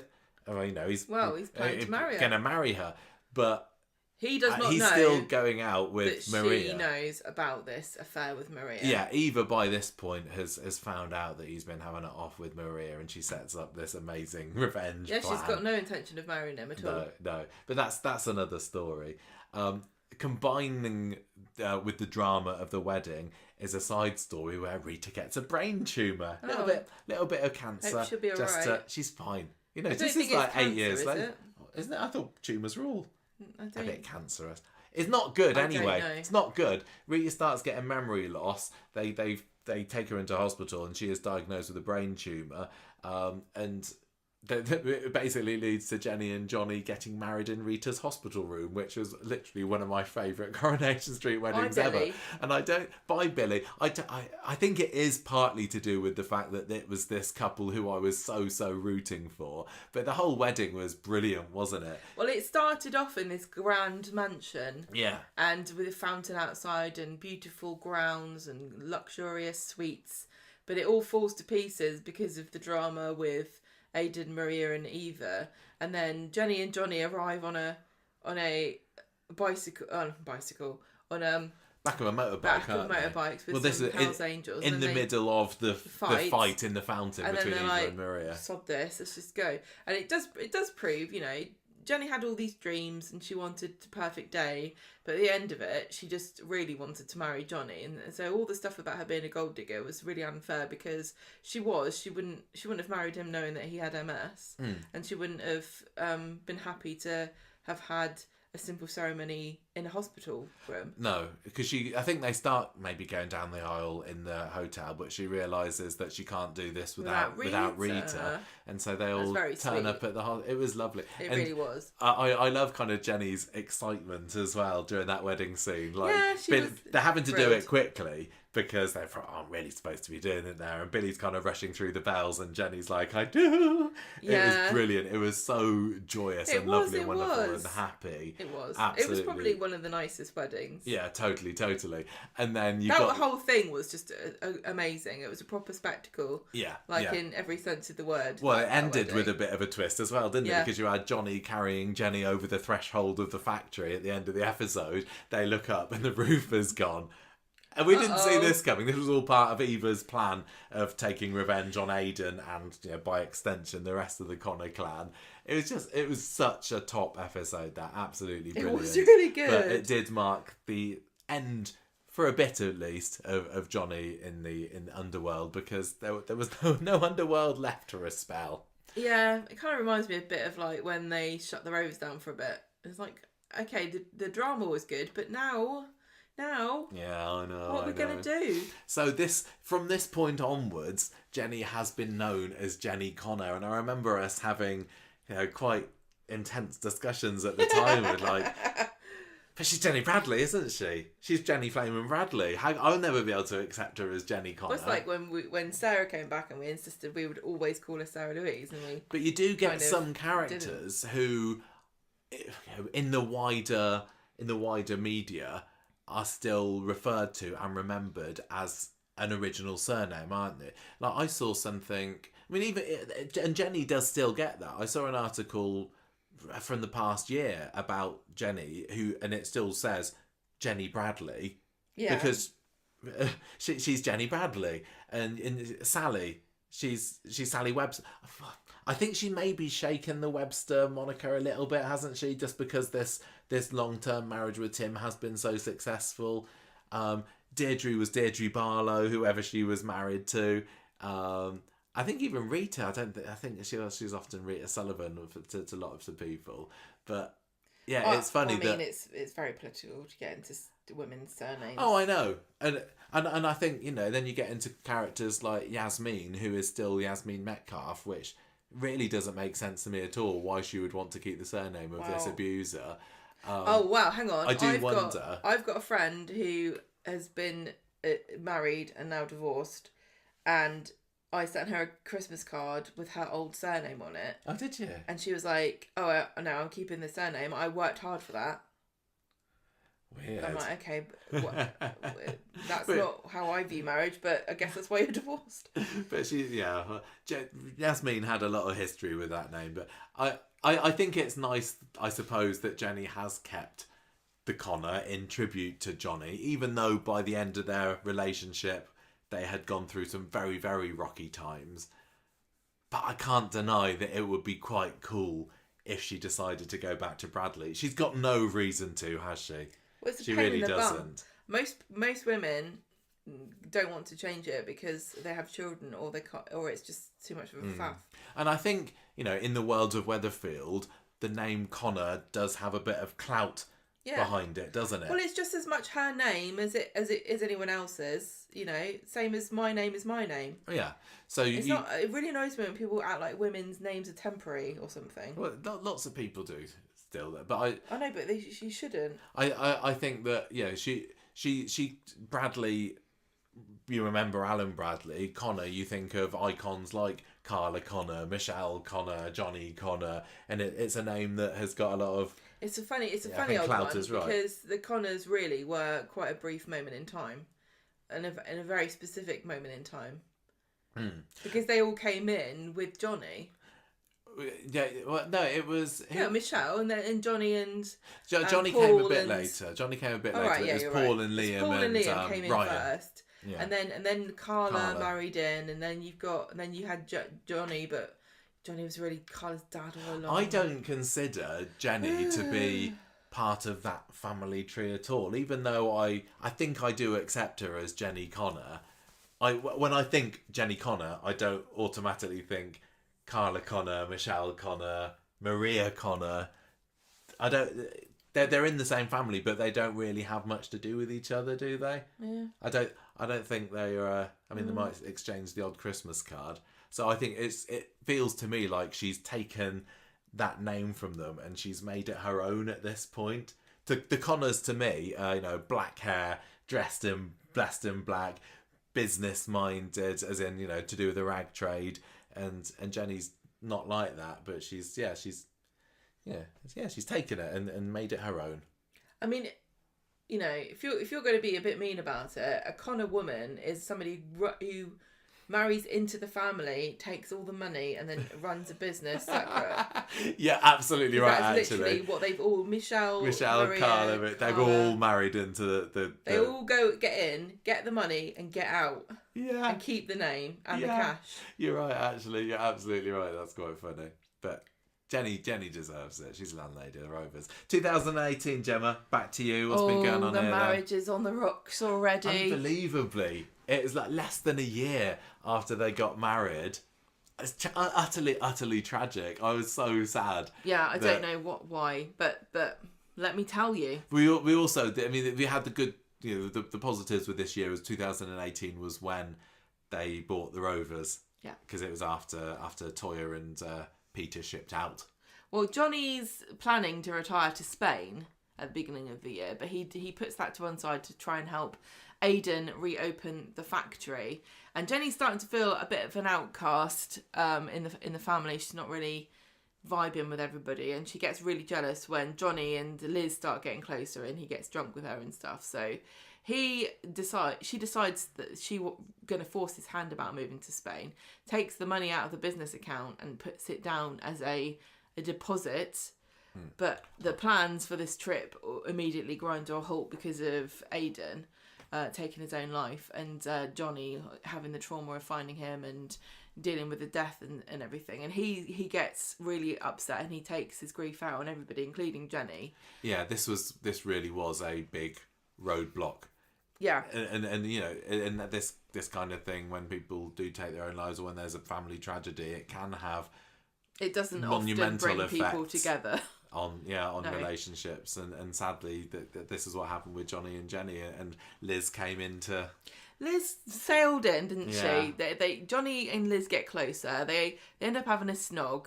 Johnny tries to ban Jenny from going to Aidan's funeral. Like, oh, you never liked him, why do you want to go? Then he feels guilty about the fact he kissed Liz and lets her go anyway. And then he's like, oh, I might as well shag Liz while I'm here. Yeah, Why not? people cope with grief in different ways, and I still don't really forgive him for that. Liz was there as a comforting bosom for him, wasn't she? But Okay. Johnny is still the one to have put the boot into this relationship, and I really wish that hadn't happened. Well, he has a breakdown, if that makes you feel any better. No, He kidnaps Susie, his granddaughter, and so Liz and Jenny have to track him down, and eventually Jenny and Johnny make back up again. And so Johnny buys the pub when Rita sells it. They hire Rita Gemma. sells it. I meant Peter. I'm always getting the Easily two confused. confused. Yeah, both raging alcoholics. Both got grey hair. Gemma gets hired as a barmaid. Henry gets hired as a barman. And they start saying, oh, we're going to open a new look. It's going to be amazing. It's going to be Rose with a Z. And it's all going to be different. You won't recognise it. But when they actually do open it, it just looks the same, basically. That was they made quite a big thing of that even in the press. And I remember, was it This Morning went there and they were like, oh, tell us what it's going to be like. And they were all like playing into it, weren't they? Really, really were. And I think there was even like a picture on the Corrie Instagram or the social media of like a neon sign with the Rovers there. And it just turned out to be nothing. But this was amazing. I don't think at the time when Toyah and Peter were landlord and landlady, we were, as massively Toyah fans as we are now. But the news that Jenny, our literal favourite character and favourite person outside the show as well, had been chosen as being the next Rovers landlady. That was so exciting. Such an so exciting deserves moment. it too, and it's She like, really really does. wish that she had more scenes like that were properly about the Rovers, not just about her worrying that she's not going to be in charge of the Rovers anymore. I mean, Coronation Street in the preceding 10 years had almost a revolving door of land people. I suppose Liz and Steve were in and out for a bit, weren't they? Toyah and Peter didn't last 6 months, it felt like. We also had Liz and Michelle as well. Yeah, and then before that you had the Prices, didn't you? You had Stella and Carl Monroe, and that was obviously a disaster. Toyah, as much as we love her, she was never suited as landlady material. But I remember that, the choice of Jenny, having this character who had been in the show for, with a bit of a 22-year break. She'd been in the show for 30-odd years at that point, and it felt like she'd really earned it.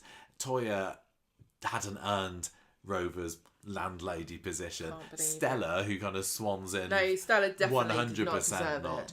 But, yeah, Jenny's earned it. Jenny deserves it. Jenny also really belongs there. It feels like she is a really great landlady. It was the destination of her journey from rags to riches, wasn't it? And I just remember being so utterly excited and Not thinking, riches so much. What? No, maybe not so much. What kind of landlady is she going to be? Is she going to have an iconic outfit? I think we probably had Sally Ann Matthews on the podcast again for an interview at that point to say, tell us. I do remember Sal talking about Jenny's wardrobe and sort of saying it was very posh and kind of executive looking, and she really does wear great outfits, doesn't she? She's always got something quite smart.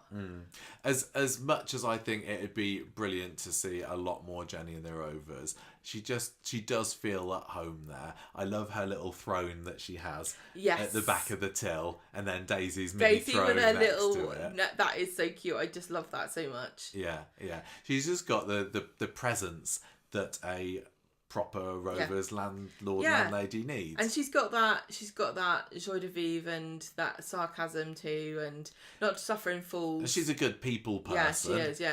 Yeah, she is. Just absolutely fantastic. Yeah. So anyway, she takes over. She revamps, and they see through Henry's attempt to try to scan them. He throws himself down the cellar steps to try to sue them, and they like, no, we're not having it. Sling your it. Yeah, that was great because obviously we loved Henry, but that was a proper and well deserved moment of triumph for Jenny and Johnny, slinging him out on his ear.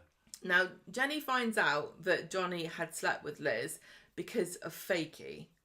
Oh, fake Katie. Fake Katie / Hannah, the Australian fake woman. If you don't know this story, I We're not wouldn't gonna bother tell you. looking it up. She Basically, forgives- Jenny finds out that Johnny's been a bit of a naughty boy. She forgives him, but she's suspicious from then on, and she also is not going to forgive Liz. She breaks Liz's phone and gives her a replacement with a trollop tracker on it, and she sees the two of them together at points, and she gets really resentful and jealous.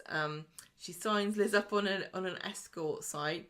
That doesn't really work. A lot of stuff didn't really work, so she just eventually just runs her over on Christmas That was Day. a Christmas. Yeah, that was quite a shocker for Christmas Day 2018 when she gets took a drunk. bottle and then Yeah. ran into her in the road, and then Oops. I think doesn't Liz pick herself up and end up going back into her flat and then collapses down there, and Jenny has to hide the fact that she'd hit her. Well, Johnny takes the blame for it, and he gets arrested. But he says, "Oh, it's my MS. I got a dizzy." Oh yeah, you're right, didn't it? So this was a kind This of a was really return dramatic, to unhinged Chris. Gemma.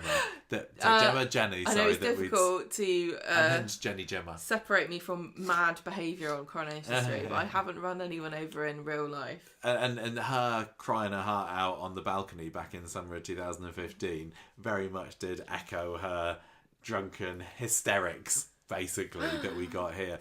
And I think this was probably the beginning of Drunk Jenny, which is a bit of a fan favourite, isn't it? Oh, I love Drunk Jenny. More Drunk Jenny. I I don't think she could afford to get drunk anymore. I've busy paying enjoyed Carnival. it at times. I think sometimes I felt that they've revisited that well a little bit too often, and it's felt like, oh, let's just get, because Sally Ann Matthews does great drunk acting, and yeah, sometimes I feel like it's like, oh, let's just throw that in for a bit of a laugh. Is it really needed? But it feels like we haven't seen too much of it recently, so maybe it's time for Drunk Jenny to come back again. I don't know.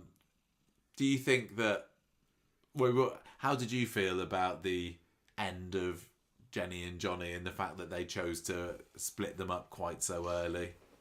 You were always a much bigger fan of them than I was. I like Jenny. I don't necessarily think that she and Johnny were like the be all and end all like you did. So it didn't really bother me that much because I liked Jenny by herself. I liked how he made her happy and he offered Yeah. her that stability that she needed at a real desperate time and in her life. And Yeah, but that's took you pity on talking her, like she's a real person. Yeah, I know. As a character, you want her to be unhinged and spiraling into despair and craziness and doing all kinds of weird antics. I don't know. I like the idea of her settle down, to be honest, and it just felt like it was far too soon to have them split It up. felt like they could have wrung more years from them as a couple, but you know, when an actor wants to go, they want to go. Yeah, they were just great as a united couple in front of behind Yeah. the bar. And But you got Johnny never serious. looked like he was that bothered though. This is what gets me about it. Is You that think? no, Johnny was like, I like the idea of leaning against the bar and reading the paper, and it's my pub, and I get to drink beer at 11 o'clock in the morning. I think Jenny was more excited than he was Jenny- about this was owning Jenny's it. thing. This was her. It wasn't like her dream. She'd never aspired to be the Rover's No, landlady. but I what think she once wanted she got was there, power. yeah, And she wanted to lord it over people, and she wanted everybody that she'd grown up with who didn't take her seriously and thought she was a flighty idiot, and all the people that thought she was just a lowly cleaner. She wanted to rub their noses in it. I don't know whether it was necessary. Maybe with people like Sally, but I think it was, for me, it was more a case of proving to them, look, I did am it. capable. Look what I have achieved. I told you I could do it, rather than ha, you're the other side of the bar and I'm the boss here. Well, yeah, I mean, you can look at it whatever way you want. It's the same kind of thing, but one of them's a bit more evil. Yeah, I didn't get... You're the nicer person. I out of am the two of us. I'm very nice. Yeah, so nice. Yeah, but at least they were able to say, because I remember at the beginning of the year when they were talking about going to Spain, and I was seriously worried at the time that was definitely going to happen. Go. Throughout the following years, there were threats that they would move to Spain or to France or what have you, and I was like, no, I can't take it. I can't. 2018 was also the year that Sally Ann Matthews did a little bit of a side gig with her short film. Do you remember the Live films. Yes. So this was Yeah, I do. The science 10 fiction. minute science fiction-y short They were films they were cool. directed by Dom Stevenson, who I wanna also know what sometimes does happens. Corrie. But yeah, Sally Ann Matthews, it was in the first one, it was her and Brooke Vincent, who Vincent. played her daughter. Liv. Yeah, and Liv was in a car crash, but it got really weird. I don't want to spoil it. If you No, you haven't have to seen watch it, them. I think it is available on the internet to watch. I don't think it's YouTube, but I think it's Vimeo or something. And then they did a sequel a few years later Yeah. with Ryan Prescott and Yeah, Rob Mallard. yeah, and Rob Mallard was in it. He was evil. He was interviewing. He was like a nasty man. It was really really good. And there's It was just fun also just seeing Corrie Stiles do something that wasn't Corrie. yeah. Like Yeah. I know it wasn't the same thing, but like when Jack P. Shepherd did that one, when Ben Price directed him, that short film. Oh yeah. Yeah, it is. It is fun to see. them Even do that. Georgia Taylor did a short film about domestic violence, Yeah, and she that was was in between. and Corrie, she was wasn't the it? one what done it. I know, and Danson's Yeah. done one, hasn't she, in the past few years? What did she do? It was Did we watch that one? yeah, I think she was sitting in a restaurant or something. I think I don't remember. Yeah, we definitely seen it. I It's do fun. love short films. They are actually great. But honestly, this series of 2 at the moment of the chapter films, I wanna know what desperately happens. want to know what happens next, because it was left on a cliffhanger. But I don't know whether that's going to happen. And Adam Blease was in it, He was, yeah. playing Dirk again. The eternal. He actually had a line in one clipboard of them, didn't he? He had a holder. line in one of them. Yeah, so 2018 was also the year that Sal was longlisted for an NTA award for serial drama performance. Didn't win it, but that didn't stop us from doing our very best. Yeah, we made a video. Made a video and everything. We were.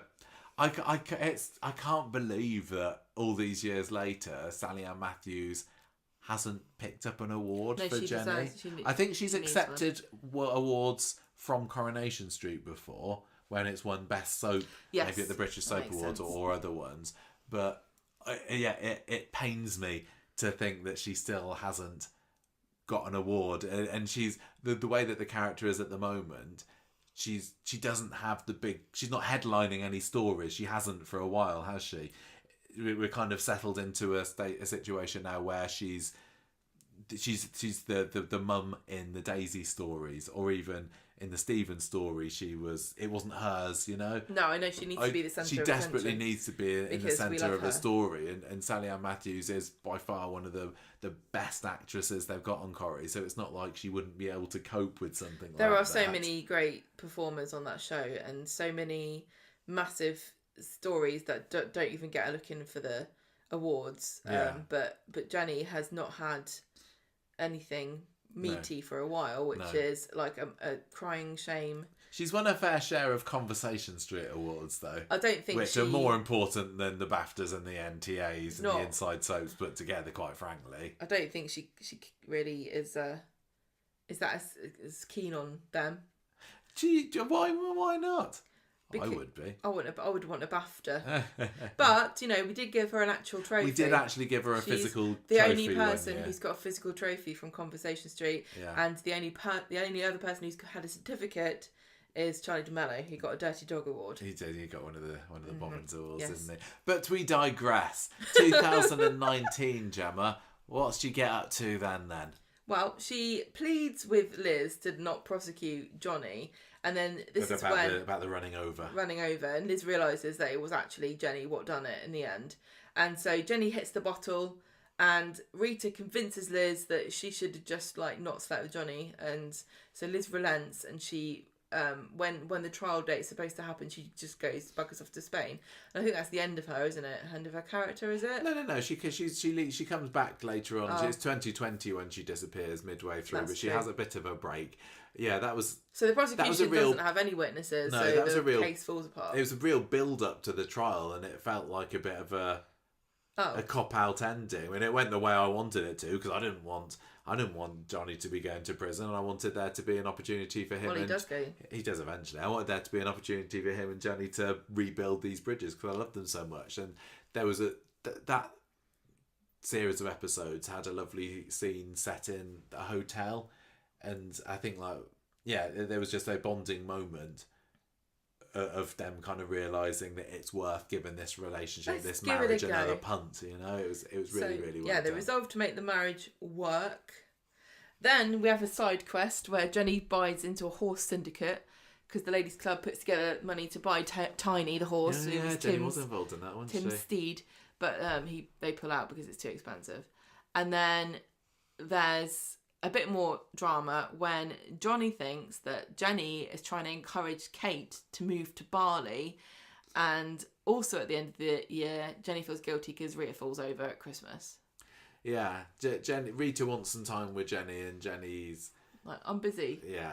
So she invites her to stay at the Rovers. That was a weirdly quiet year, really, for Jenny, wasn't it? Considering she just made the position of the Rovers landlady, she didn't really have much in the way of stories in 2019, and maybe that was the early warning signs that we weren't going to be having a whole load of Rovers scenes, and the prospect that she would be heart and centre of general Weatherfield life was maybe not going to come true. One thing I don't think I've really thought about, and I don't know that you have either, I don't think anyone really has, is what stories are there about the Rovers? When you're the landlady or landlord of the Rovers, what stories are there about that? And I don't really think there are that many.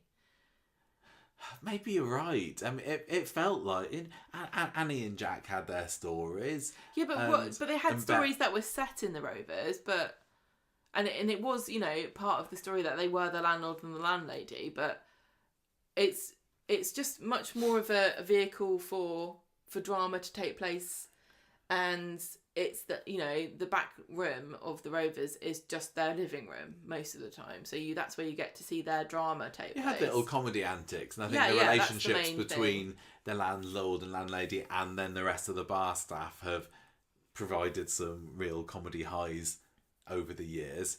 Yes, the bar team are a very important part of Coronation Street. But I don't think that being the landlord or landlady automatically gives you a story about anything. It's just what you choose to do. And unfortunately, Jenny becoming the landlady was at a very inauspicious time, because we're just about to get to 2020 and the period where everything changes for everybody around the whole world, and there's not very much opportunity to be a landlady, and it's taken Coronation Street years to return to a sense. Well, they haven't completely returned. Well, lots of people would argue that they haven't still. Yeah. So do you think, you know, we're now 7 years on from Jenny being the landlady? It's a long time she's been at the helm, isn't it? It doesn't feel like it though, because of what happened. Because we've seen so little. But do you think that she's going to be remembered as an iconic? I think Corrie landlady? I honestly would love to see her have years more to come. I don't see why not. No. I really genuinely, you know, a lot of people are saying, oh, so and so should be the landlady, thingy should be the landlady. They should sell to hear this and this and this. It like, doesn't feel like Why? It's time. No, it's not time. She has barely begun. Yeah, it's weird. Because of Corona. Even though it's been 7 years, which is, you know, fair. You know, Jack and Vera didn't make it anywhere near that long. Natalie Barnes was just a couple of years. The Stella and her family weren't there very long at all. But it just doesn't feel like she's had a fair shake of it. Partly because of the pandemic, and partly also because of the vast expansion of the cast and the sets. So, you know, having the bistro and speed dial and everywhere else to just hang around in, it's the Rovers is just less right of a about hub. that. Yeah. Like when you watch very old, you know, original 60s episodes of Coronation Street, the only place you would really talk to somebody who was not your family would be the corner shop, the road outside the corner shop, and the Rovers, and that was it.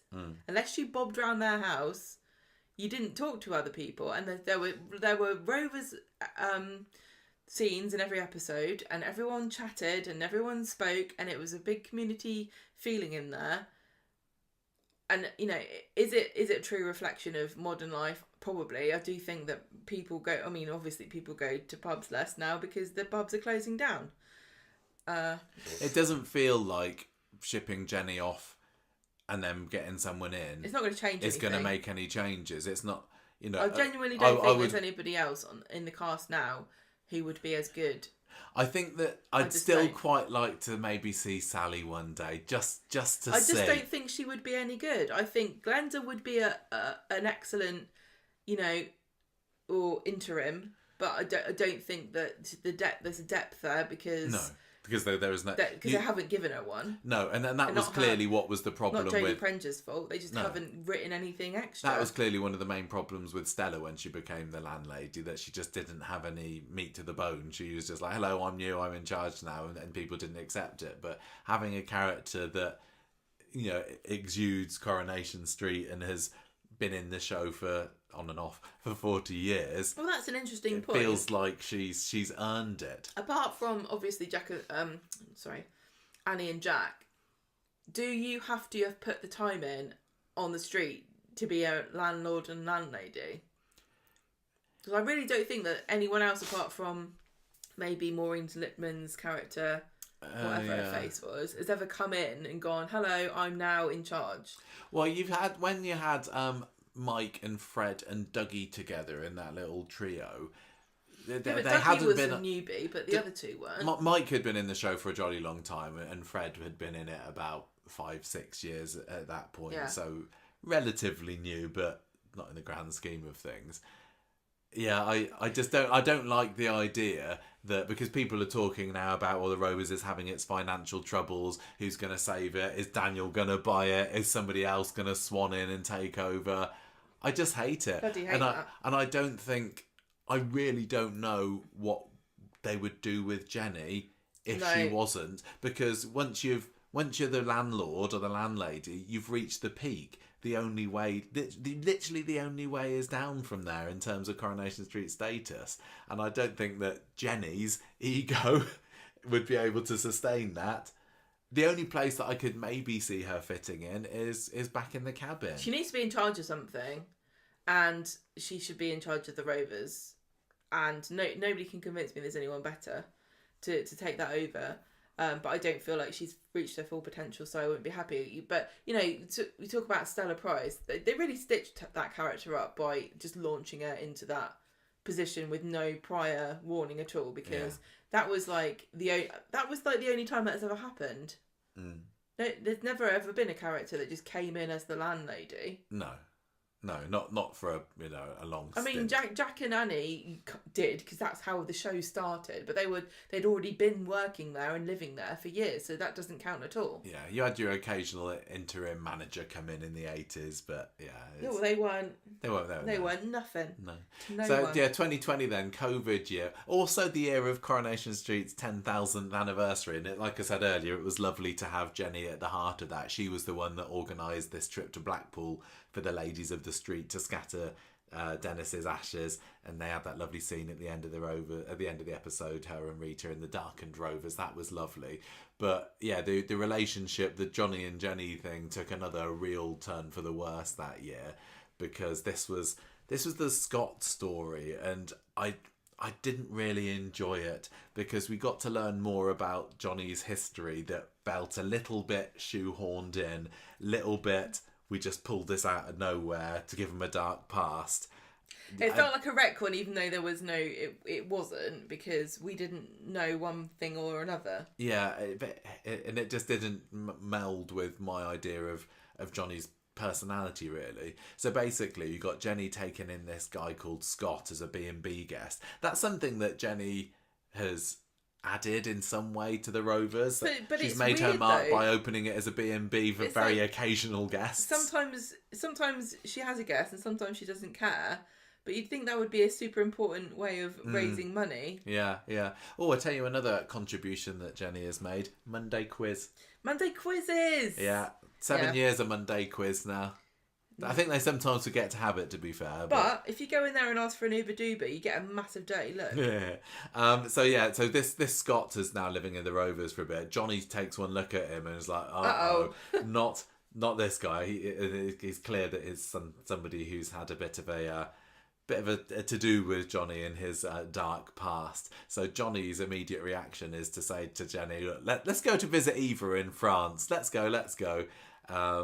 And they bog off for a little bit. She comes back on her own later in the year because he's so terrified of being around Scott that he just stays makes there. his excuse and stays There's abroad only so much during pate COVID. Jenny can cope with. So he eventually returns a couple of months later. Jenny is not happy that he's abandoned her for so long, and I suppose this is a little bit of a practice run, a dry run for being sole in charge of the Rovers, but it was when all of the COVID procedures were being carried out, one like the way system and take away beers. Remember that? Yeah. So what we learn about Johnny and Scott is that back in the day, back in the 80s, maybe I don't know, that they had committed a crime together. They had, or Johnny was the getaway driver, I think, and he had run over or hit and seriously injured somebody, a security guard, during this getaway. I'm starting to think it was him that ran us over. Yeah, maybe it was. I really didn't enjoy that, because I thought that Johnny was a real dependable, nice, no secrets in the closet kind of guy. It didn't make sense. This really dampened his copybook for me. You know that David's now a getaway driver as well. It can happen to the best of you. That's silly, isn't it? That's ridiculous as well. But anyway, Scott says to Johnny, look, I want to rob the bistro. You in?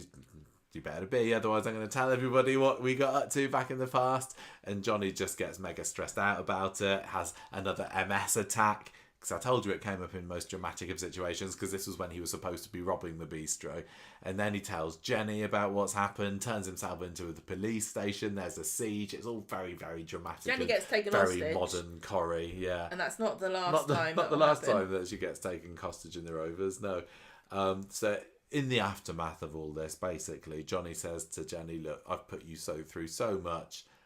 We need to get a divorce. Let's just get on with it.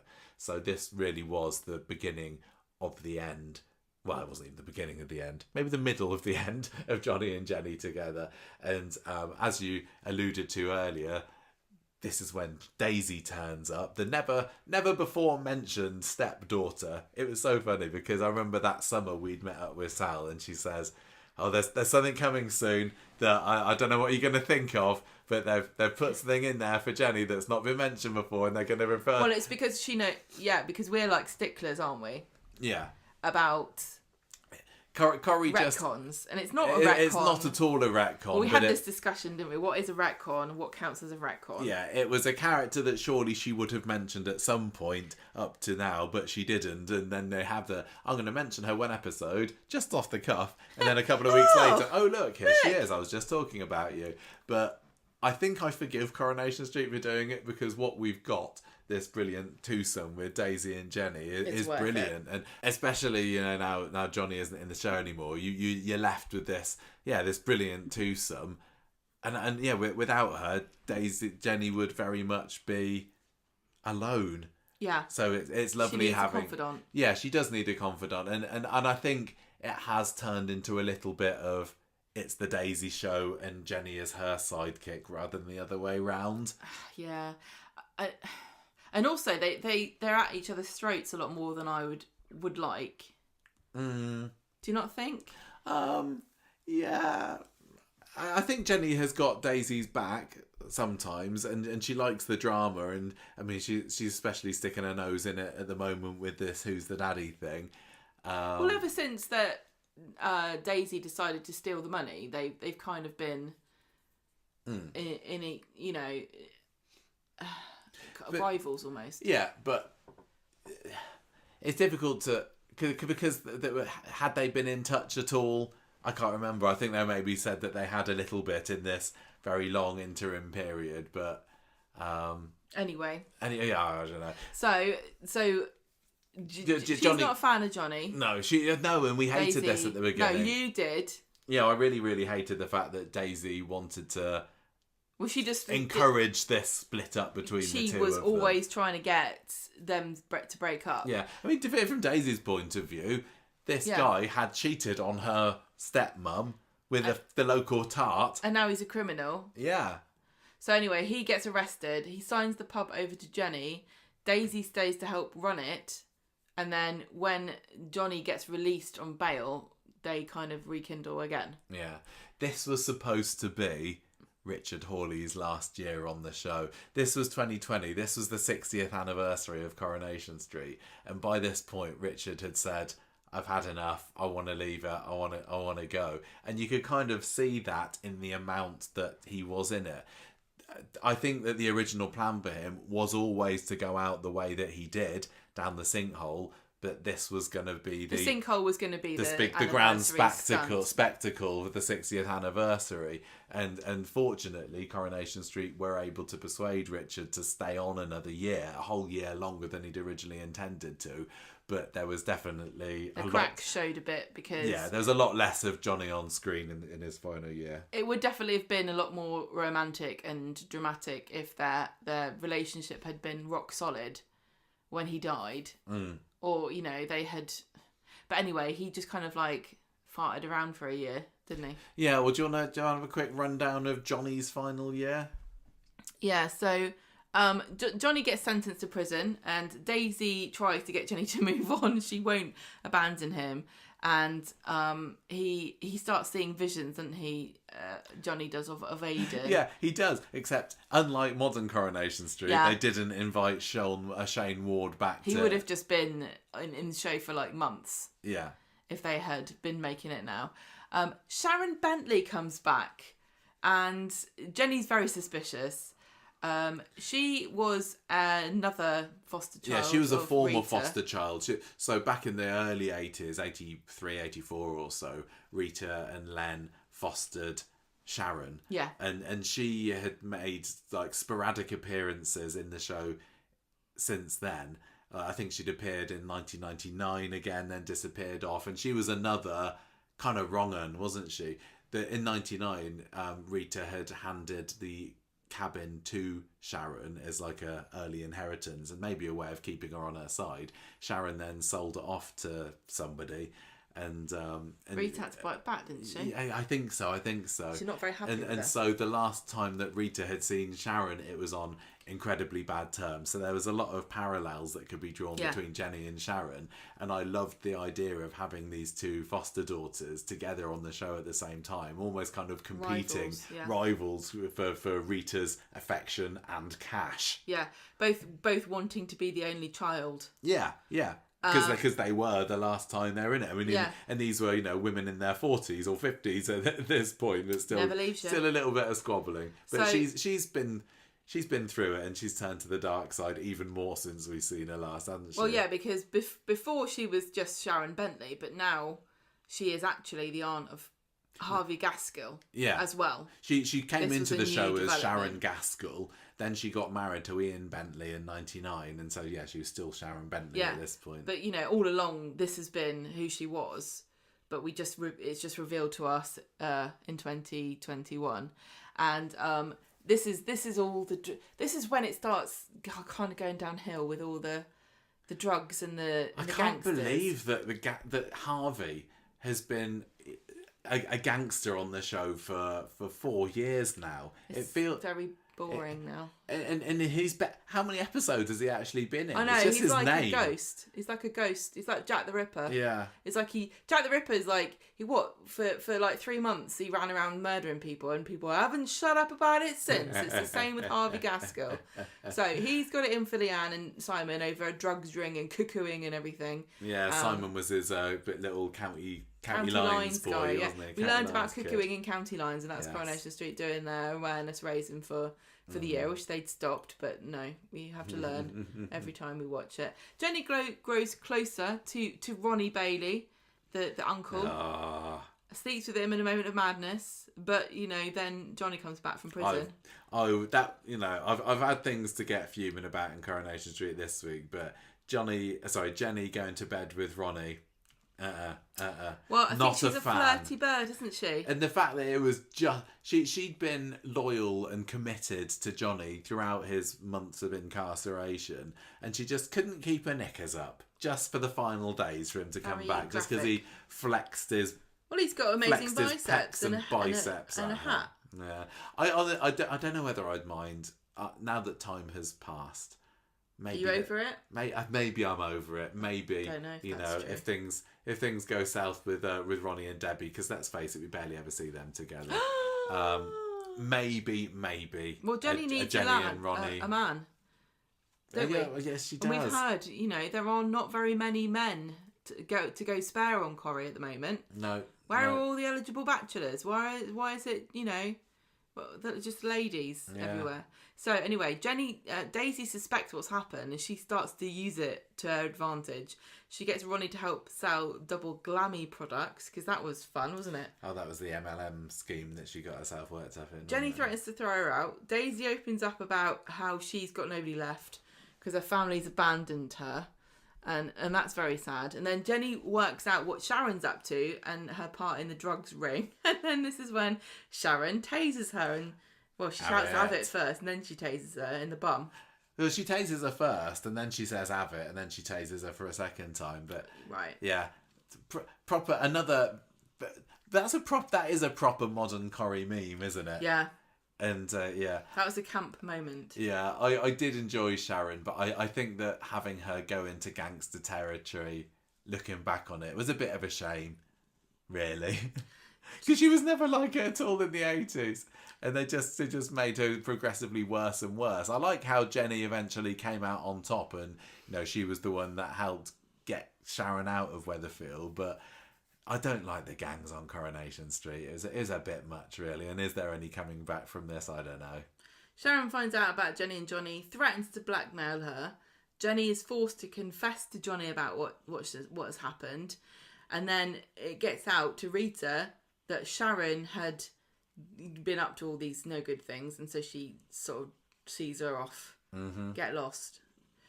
Then Johnny declares his marriage to Jenny is over. So Jenny Again. How many times has he given it as said that we're all over during this? Jenny buys him out of the pub and they part on good terms. But, Jenny's a good-looking woman. Her bed's not cold for long. She attracts the attentions of Leo, who is an engineer working on the sinkhole in the Platt's garden. I do remember liking the fact that Johnny and Jenny parted on good terms, and he did like ever so often come back. He was always hanging around, yeah. Yeah, I don't think that as viewers we had any inkling that Richard Hawley was leaving at this point. I don't think so. It was very sad that their marriage was over. No, I know when Johnny died, we went into that week thinking, I think this feels like it might be it for Johnny, just because we kind of recognised the signs of him making peace with things, and anyway. So she's nervous about this relationship because there's an age gap. The other direction this time. And Johnny's very jealous. And then the sinkhole happens, the disaster, oh my goodness. Jenny's looking for Leo because, this was his fault. She probably wants to blame him. She falls into the sewers and then Johnny follows her as well, trying to rescue her. But they reunite underground in the dark, in the wet, in the damp, with the drips and the brick and the water. And they rekindle, well, they kind of like... It's not like they're going to get back together. It does. They kind of recommit and they realise that through all of this mega drama that actually... be dead, but I'd rather be with you. Yeah, it was like they realised that at the end of the day... They love each other. They do love each other, and this was utterly tragic. This was like a proper bittersweet moment in Coronation Street, There's nothing we can't get through together apart from this thing that's happening right now. Because even though Shona tries to help, the drama is too much for Johnny, and he dies, and he hears, as he's dying, he hears Aidan's voice, which was actually a really nice touch. And Jenny's sad, and she starts drinking again. More boozing for Jenny. That was brilliant. I know that it hasn't gone down particularly well with the fans over the years, the whole Coronation Street saga, and it was a little over the top, wasn't it? No. But the amount of... The amount that went into recreating or to creating those underground sets, the raising and lowering water, well, it was the walls that went up and down to make it look like the water was going up.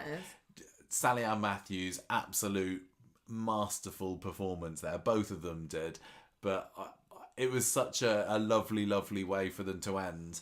If they had to drowning in sewage. If they had to end, yeah, it was nice. It was a really lovely but tragic one. I think I said at the time it was like one of the few like almost comprehensive love stories in Coronation Street, because if you were to do a lot of like reading out how a romance goes, it's all a lot of and then they fell out, and then they got back together. And there is a bit with that with Jenny and Johnny, but it does feel like an actual story. It feels like I totally believe their connection. Well, not just that, but like if you were to write it in a book, it would be a it's a plot, isn't it?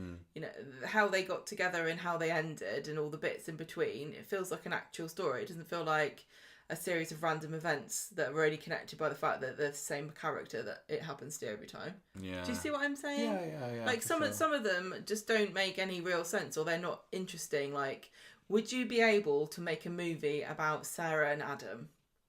No. Do you see what I'm saying? Can you see the difference? This feels like it could have been a story in by itself. So many of the Coronation Street relationships, you see them getting together, and that's you don't really get to see much of them, and then you see them split up. But it really did feel like we saw Johnny and Jenny ups and downs through thick and thin, and it ended on this high, low. I don't know what it is. This very dramatic. Had a satisfying ending. Yeah, if he had to die. Yeah. It was a very satisfying ending. It really was. Now, that year, because he died, Jenny gets left everything from Johnny in his will, which is weird because what has happened to it? I don't know. She's spent it, wasn't she? She's frittered it away. On the sofa, yeah. Well, Carla's annoyed about it, and I am too, because she kept that money. She wouldn't be in trouble now, would she? Nope. Well, she sticks her nose in Daisy's love life, and then at the end of the year, she decides to give things another go with Leo. Yeah.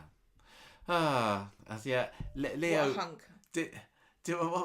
What are your kind of looking back on it thoughts about Jenny and Leo together? Did they get together too soon?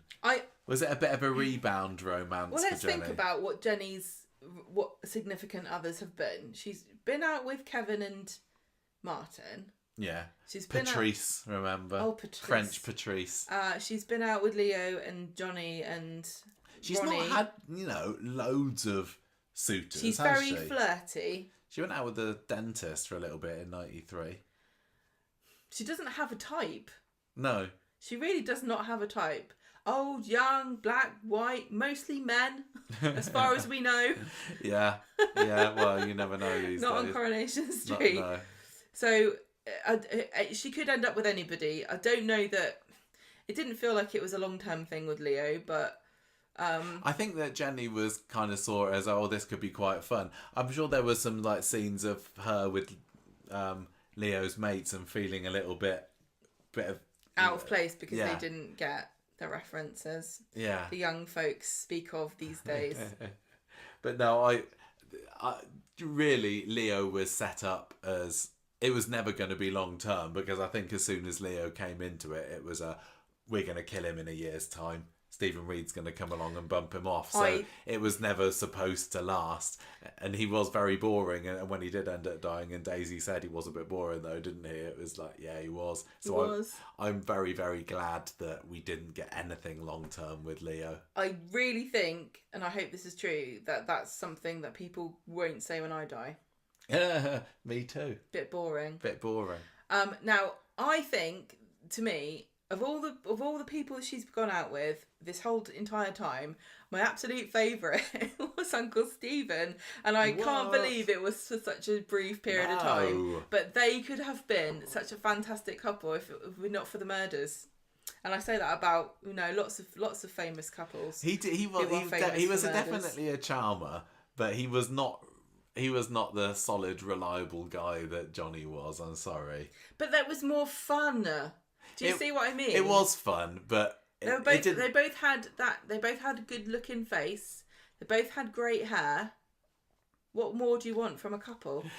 I don't feel that we got to see enough of them to be able to make a judgment. Nice and tall. I could have definitely seen them lasting longer. And when they killed off Stephen, I think we did feel it was a little bit too soon. And we were super into the idea of him being the landlord of the Rovers. Yeah, for a little bit, having a serial killer. And also a Canadian behind the bar. Yeah. Well, but it didn't happen, did it? No. So this was, this was still a few years away. 2022 was all about losing Leo.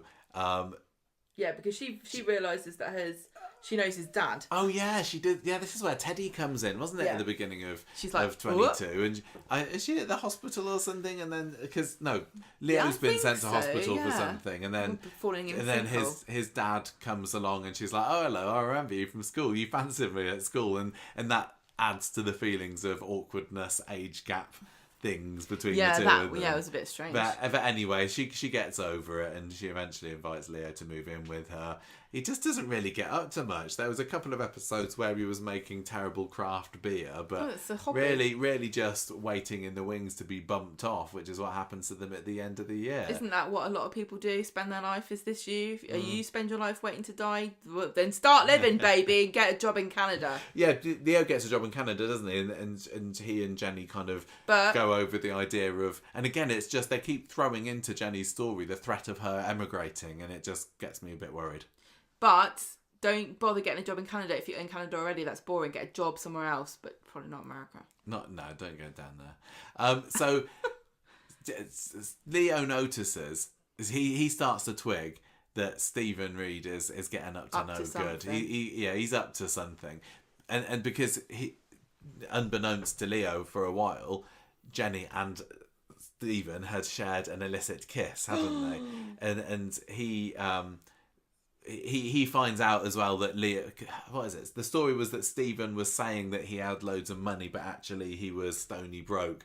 And Leo kind of hunts him down one night and finds that he's sleeping in his car. Well, he's doing all these shady business deals, and he's like faking it till you make it. Yeah. And Leo's completely on to him. Yeah, and he ends up telling that to the Platts, and Stephen fires back by revealing about this kiss that he'd had with Jenny. Before long, to cut a long story short, Leo's dead in a bin, thanks to Stephen, and Jenny is left to assume that he's gone to Canada without her. So that was all very tragic. Then we have Teddy turning up again, Leo's dad, later on in the year, worried that he's not heard from his son. And Stephen manages to put him off the scent for a little while by texting from Leo's phone that he's gone hiking. But the 2022 ends with Teddy being hit by a van and Stephen thinking that he's managed to sort that out. Sort it out. But no, because on the stroke of midnight on New Year's Day, eyes spring open, Teddy's alive. Teddy's fine. Yeah.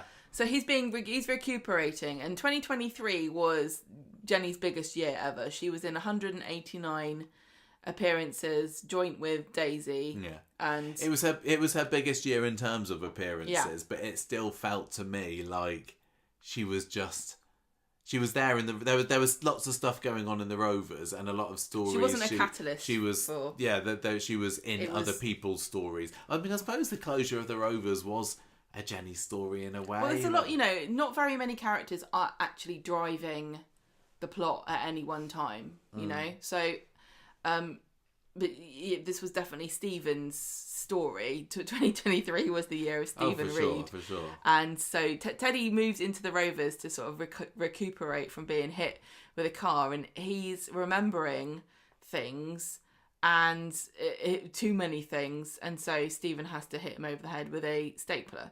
A stapler? A hole punch. Thank you. Stephen is convincing Jenny that he's gone to be with Leo, and she's got no reason not to believe him. So spring goes on, and Jenny is sort of being courted by Stephen and Owen, who is a guy who is the partner of the American company that wants to buy Nipper Snapper, which is Underworld's brain dead sub brand that sells crappy clothes for people with no sense of humour. Yeah. That Michael came up with. Not me. And Stephen's trying to put her off of Owen because he doesn't like him, because Owen's onto him as well. And he also puts him off of Jenny by calling her a bunny boiler. Meanwhile, Gemma's hard up, so Jenny convinces her to go and work with Henry, who's now working at the brewery, but he's been working at the brewery. Yeah, he's risen up the ranks a little bit since last we saw him. Jenny lets Daisy know that she's having financial difficulties because, COVID and bar prices and food, and so she's having to reduce the portions, and she ends up biting the bullet when and contacting Philip Newton about investing in the pub, and Henry agrees to bail the Rovers out if Gemma agrees to come and work for him as his PA at the brewery. But then, before all that really happens, Newton really gets bought out by the Waterford Group, and they get transferred to them, and they're not quite as into Jenny as everybody else was. No. Jenny and Stephen come back from a trip to Paris, and she's horrified to discover that Leo is not actually in Canada and his body has been dug up in Weatherfield. She's trying to tell Teddy about it and get in touch with him, and Obviously he's dead as well. he's dead as well, so she has to report him missing to the police. And Waterford, meanwhile, closes the Rovers for refurbishment, which again, another big pile of nothing in the end. Yeah, it really was. That Like, we this changed whole the story fabric a little bit. in 2023 of the Rovers closing, it was made out to be something huge at the time, and all of the bar staff were kicked out, weren't they? And There was that big scene of them all standing sadly. yeah, it felt like the end of an era at a time. But equally, the opportunity. We knew that, I don't think anybody thought that this was the end for the Rovers or that it was going to transform into something unrecognisable. It was clearly going to come back and be exactly the same as it had been before. But I think That was it one was of my fair. criticisms, really, because there was no danger of, like, more than anybody ever, more than the most safe character and with the most safe actor who has just signed a year's contract, walking into a building with an anvil poised above their heads. More even than that, that Rovers is completely safe. Yeah, for sure. There's for nothing sure. bad that's ever going to happen to that building. No, but people would be forgiven for assuming that this was a bit of a refresh in terms of the show, because by this point it was very notable that there weren't many Rovers scenes, that there weren't many background artists in the Rovers, that it was all feeling a little bit empty, and the community hub that it once was had completely evaporated.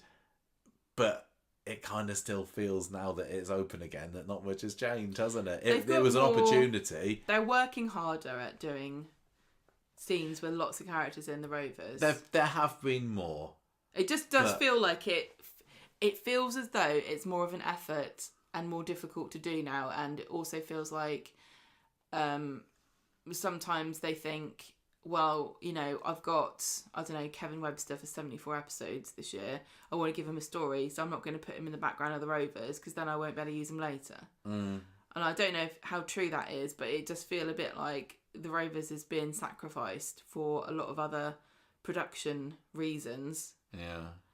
Anyway, Stephen and Jenny move into Rita's flat together, and Stephen's saying, "Oh, let's go to holiday in Thailand. Let's get away from all the drama." Yeah, he just wants to get away before he gets his murders uncovered. Carla is on the case, and she warns Jenny that the tickets that he's booked are one way, and so she kind of like is onto him, and so he decides to go by himself, but realises that she's pinched his passport, so he takes her hostage in the Rovers, which is all boarded up and crapped up, and he lets her go, tries to escape, gets run over by a car, and dies. Sad times, Gemma, I know. for your lovely relationship between the two of Uncle them. Stephen is dead, and it's all Peter Barlow's fault. He was a lot of fun. He was Brilliant, and I did really enjoy him and Jenny together. So Jenny's determined that she's going to buy this pub back, but she can't get a loan.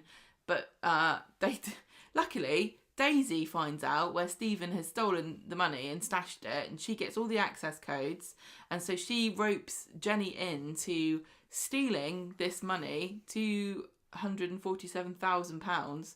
Jenny's like, oh, maybe we shouldn't, but Daisy convinces her it's a great idea. Who's going to lose? Doesn't matter. This We'll pay also Carla back flies in the eventually, face because this of- is the money that Stephen has stolen Yeah. off of Carla. This flies in the face of Jenny's current reaction this week, where she's willing to, at all costs, get this pub for herself. What do you mean it flies in the face? Well, it doesn't. She's always wanted the Rover. She's No, but- always done really terrible things. Before, it felt like whenever it was 2 years ago, it felt it was Daisy convincing Jenny that this was okay to do, to steal the money, because Jenny had a bit of a moral backbone to her, thinking, no, maybe that's wrong. But now she's like, yeah, let Daniel believe that he's not the baby's father. If we can get some money off of him to buy the Rovers, so what? But once you've done something bad, it's easier to do something worse. And I don't think as far as Once you've nearly lost something before, you'll work even harder to try to But- stop yourself losing it again. as far as bad things go, what do you think is worse though? Stealing a dead man's money, or letting somebody think it's letting someone else let someone else think that it's not their, Well, it wasn't it's even- their baby when it's not. Yeah, it wasn't even a dead man's money there, was it? It was a dead man's money that he had stolen Yeah. from a very alive and kicking Carla. Well, alive and kicking then, but who knows? She could have died of a kidney explosion. Anyway, they decide to steal it and let everybody think that they've got a bank loan, and then they open the Rovers once more just in time for New Year. New Year and fake CGI fireworks, yeah. So 2024, we're kind of getting close at last to the end of the Jenny saga so far, and that really was marked by a massive decrease in the amount of Jenny that we saw on our screens last year, didn't we? And even Sally Ann Matthews has made it clear that she's wished for more to do on screen, and we certainly join her Agree in with that, that. in that sentiment. Yeah. Well, she's the landlady. She should be in every episode. You got a bit of bickering between her and Daisy about who was in charge of the pub. Then you get This I was expecting. So everyone was expecting so much more of 2024 and the Rovers, because you had this big story about stealing the money to take over the pub, and then you had this big rivalry between these two big women, big personalities, Jenny and Daisy. This great relationship that makes everything even more, fraught when they turn on one another, and then it just went to nothing. Yeah, because eventually Bethany finds out that they've stolen the money, and then she tells Carla, I think, and Carla's obviously mightily peeved to find out that they've robbed her blind, and she declares herself new owner of the Rovers, and they're going to be paying her back. I don't know how Carla long does. they think that it's going to take to pay her back, or where on earth this money's going to come from, but Carla agrees to go with it, and she sets herself up as the very much sleeping partner in charge. Whoa, But- she's like, I'll decide. If I think of something, then you've got to do it. But we don't see any of that, because we don't really see any of Jenny and Daisy And- during the year. This like a week ago or something, Jenny does make a reference to how much money she's giving Carla, and she says, "I gave her £90 the other week, £90 for a balance of Yeah, it's a total drop in the 247,000. ocean. It's like you wouldn't get away with that as a mortgage. Yeah. You should be paying hundreds and hundreds. So yes, it's Bethany's fault that it all comes out, Yeah. and that puts a paid to the kind of bickering between Daisy and Jenny, because they're not actually either of them involved in charge anymore. No, Jenny kind of, for the rest of the year, just sets herself up as the person who gets involved in Daisy's love life, and should you be going out with Daniel, should you be going out with Ryan, having a bit of a gossip about it, sometimes giving her good advice, sometimes giving her absolutely terrible advice, and yeah, she definitely loses a bit of agency, and she is 100% just a side character in Daisy's stories by the end of 2024, isn't she? Which needs to change. And yeah, she ended up only making 68 episodes, or appearing in 68 episodes in 2024, which feels nothing. Although, I mean, to compare to, in 2015 she was in 40 episodes, and that was the year that she was only in 6 months, so I guess she was in it a lot more in that 40 episodes. 2017 she was only in 79 episodes though, and it didn't feel like that was a low year for Jenny. It was really 2018 when things blew up. That's where she had 139 episodes, and I think that the episode counts remained high ever since. And I would hope that it's safe to say that there's nothing to worry about her episode appearances, because everybody has their ups and downs, don't they? Yeah. I mean, Charlotte Jordan, Daisy's character, she was also in a huge amount of episodes in 2023, and we didn't see half as much of her last year. They just have they can't have everybody in it all at the same I time. think- Although, if anybody should be at it, in it, more than anybody else, I would say it's If you whoever's think in charge about of the Rovers. what the year before then, it was Shona was in it the most, and all she really did was butter balms. Yeah, in the back of the And Back so in the you cafe. can be in it quite a lot and not have loads to do, but obviously the actors always want to be doing something cool and dramatic. it's a shame. Yeah. And this year we've just seen a little bit more of the money situation. It felt like it had been forgotten about for a lot of last year, hadn't it? But now it's reared its head again because Carla's demanding that they pay up because she needs it for a kidney transplant, and now the day now the heat is back on again, and Jenny's trying to get the money off of Daniel. So I don't really like the idea of Daniel owning the Rovers, but equally I don't know what's going to happen with it. He is a legacy character in a way. You know, he's part of the Barlow clan, and you know, we've had Barlows behind the bar at the Rovers before in with Peter, but he doesn't feel like, you know, we're not going to be seeing Daniel there as a landlord figure, is he? He's literally just putting the cash in. Well, doing what every millennial does best, which is spending their parents' money on property. Yeah. So do you think there's any risk at all that we lose Jenny from the Rovers? I really would not want that to happen. There's no sign of it at the moment, although everyone talks about it, because I think it's one of the things that you talk about if you're a Corrie fan. But, you know, Coronation Street has made some very high profile, kind of really stupid decisions. And it wouldn't surprise me if this was one of them, but I would find it very difficult to be excited about the prospect of anybody else behind the bar. I would be more excited for them to say, we're going to actually take this seriously and give, you know, Jenny a proper big role for a year. Yeah. I wouldn't be adverse to the idea of putting her in the cabin, but then, you know, the cabin itself is pretty much a retired set. It's not been seen for like a year. But is that because of who's in charge of it now? And we're not having much Brighton, so therefore we're not having much cabin. It does, you know, there's...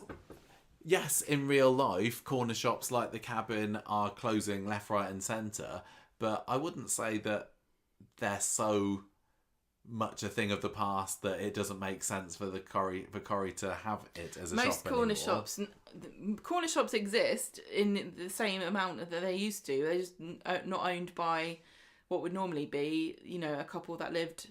It's all brands now, isn't it? Even the ones that look like an old school janky, you know, tiled floor, sticky counter place is owned by like a one-stop. Yeah.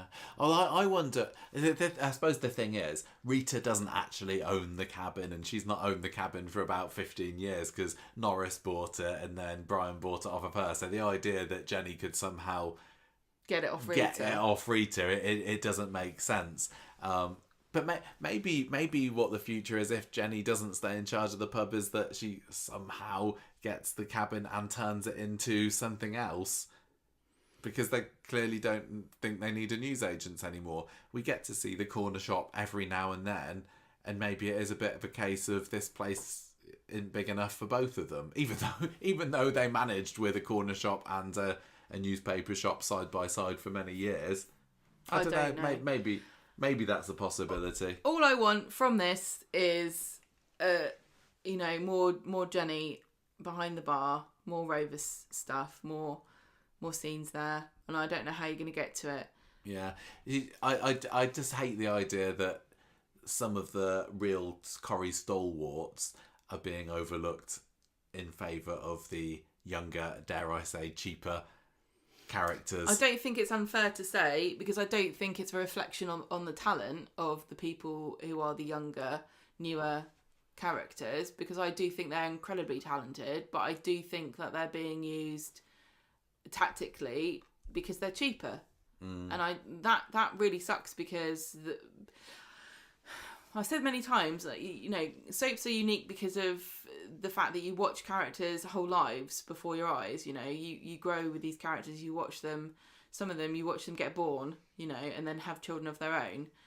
And with a character like Jenny, who's the 8th longest running current character, this is heritage that you are going to lose if you're not careful, because the cast, you know, people might get fed up, people might get too ill to work. You really got to look after the cast that you have, and look after your heritage and the history of the show. and classic characters like Jenny, who've been in it for so long, are important, part of the history of the show. Yeah. You can't just be having new people all the time and they have them in it for a year or two and then somebody else new. Yeah, unfortunately, it just seems like their hands are tied by ITV and the purse strings at the moment, I know, doesn't it? but So there's only so many of the big names that they can have. But it's one of those on the books at once. And the other thing too is the time and how long it takes and what it takes out of you. And people really don't want to hear it and they don't believe it. But when you're carrying the show for a year, when you're the major character, the most viewed, the most number of appearances, takes it out of you, and you can't do that. It's just not possible for there to be a character like an Annie Walker or a Bette Lynch anymore, who's in it all the time, and doing everything in every story, always there. It's just not possible year on year on year. Yeah. In 1 year, yeah, but you can't ask that of people because you're running 6 episodes a week, and you be asking people to be working. They can't even work that much. It's like not legally possible for them to work that much. I think that the max they can do is 12. Is it 12 hours? I do, yeah. And you've also got you're right, lines as well to learn when you're not there. I know people don't want to hear it because they all think that acting's not a real job and it's not hard, but it is hard work, and you can't maintain the output that Coronation Street would need you to do if you were to be the main character every year. Yeah, you just can't. That's why the cast is still so big, even though we all know it should, we don't want it to be that big because we want it to focus more on a few people. Yeah. I just really want her to have a big A story of her she own, deserves it. Front page Like of a the soap Yasmin mags. sort of level. Yeah, and she did make front page of the soap mags, Well, especially during the Stevens saga. Well, she's been on and off the front, but a proper feels, story that's Jenny's story, Jenny. It feels to me like since Johnny's gone, the character has not. She's been there and she's been part of other people's stories, and it's been a lot more plot driven. Like the whole of the relationship with Leo was very plot driven in that she would be widowed from him, or for lack of a better term. And I'd really like the showrunners to think, what's Jenny mean? What's she about? What would be a perfect story for her? What's going to show her at her best? Because she is a proper brilliant old school classic, fun. Give her a fun story. Don't give her something that's going to mean she's going to cry all the time. You can't have that. Don't give her a horrible illness, please. Gosh, oh no! Don't. What if she gets syphilis? I just want her to be happy. I just want her to be happy. I know, but you have a lovely husband. You don't understand how the show works. I know after all this time. But anyway, look, that's it for Jenny. The main takeaway from this is that we love Jenny. She's brilliant, and we want more. Please, we want to do another in 10 years' time. We want to do another catch up for you guys, and it's going to have to be 4 hours long because of all the cool stuff that she's done. It's just so brilliant to have seen her come from a character that we had no connection to whatsoever. Well, sort of like a trivia kind of question character where it's like, do you remember there was a character, to like the landlady of the Rovers? Yeah. What a journey. I've been there every step of the way. seeing her grow. As we said earlier, Sally Ann Matthews has been absolutely wonderful to us over the years. Yeah, eternally grateful for that, and I hope that there is a bright future for Jenny, because there really, really should be. She's amazing, and there aren't many characters in the show at the moment that have got that proper old school Corrie. She is iconic vibe. She's iconic. It's like, make good use of her, and have her as your poster girl for the show, honestly. Yeah, let's see, and as I say, maybe let's come back in 10 years' time and see what she's been getting up to since. Well, there we go. That's the end of that. Thanks everybody for listening. Hope you love Jenny as well, and hope that it's been fun to reminisce over some of those stories that she's been getting up to in the past decade. So, see you next time. Bye bye.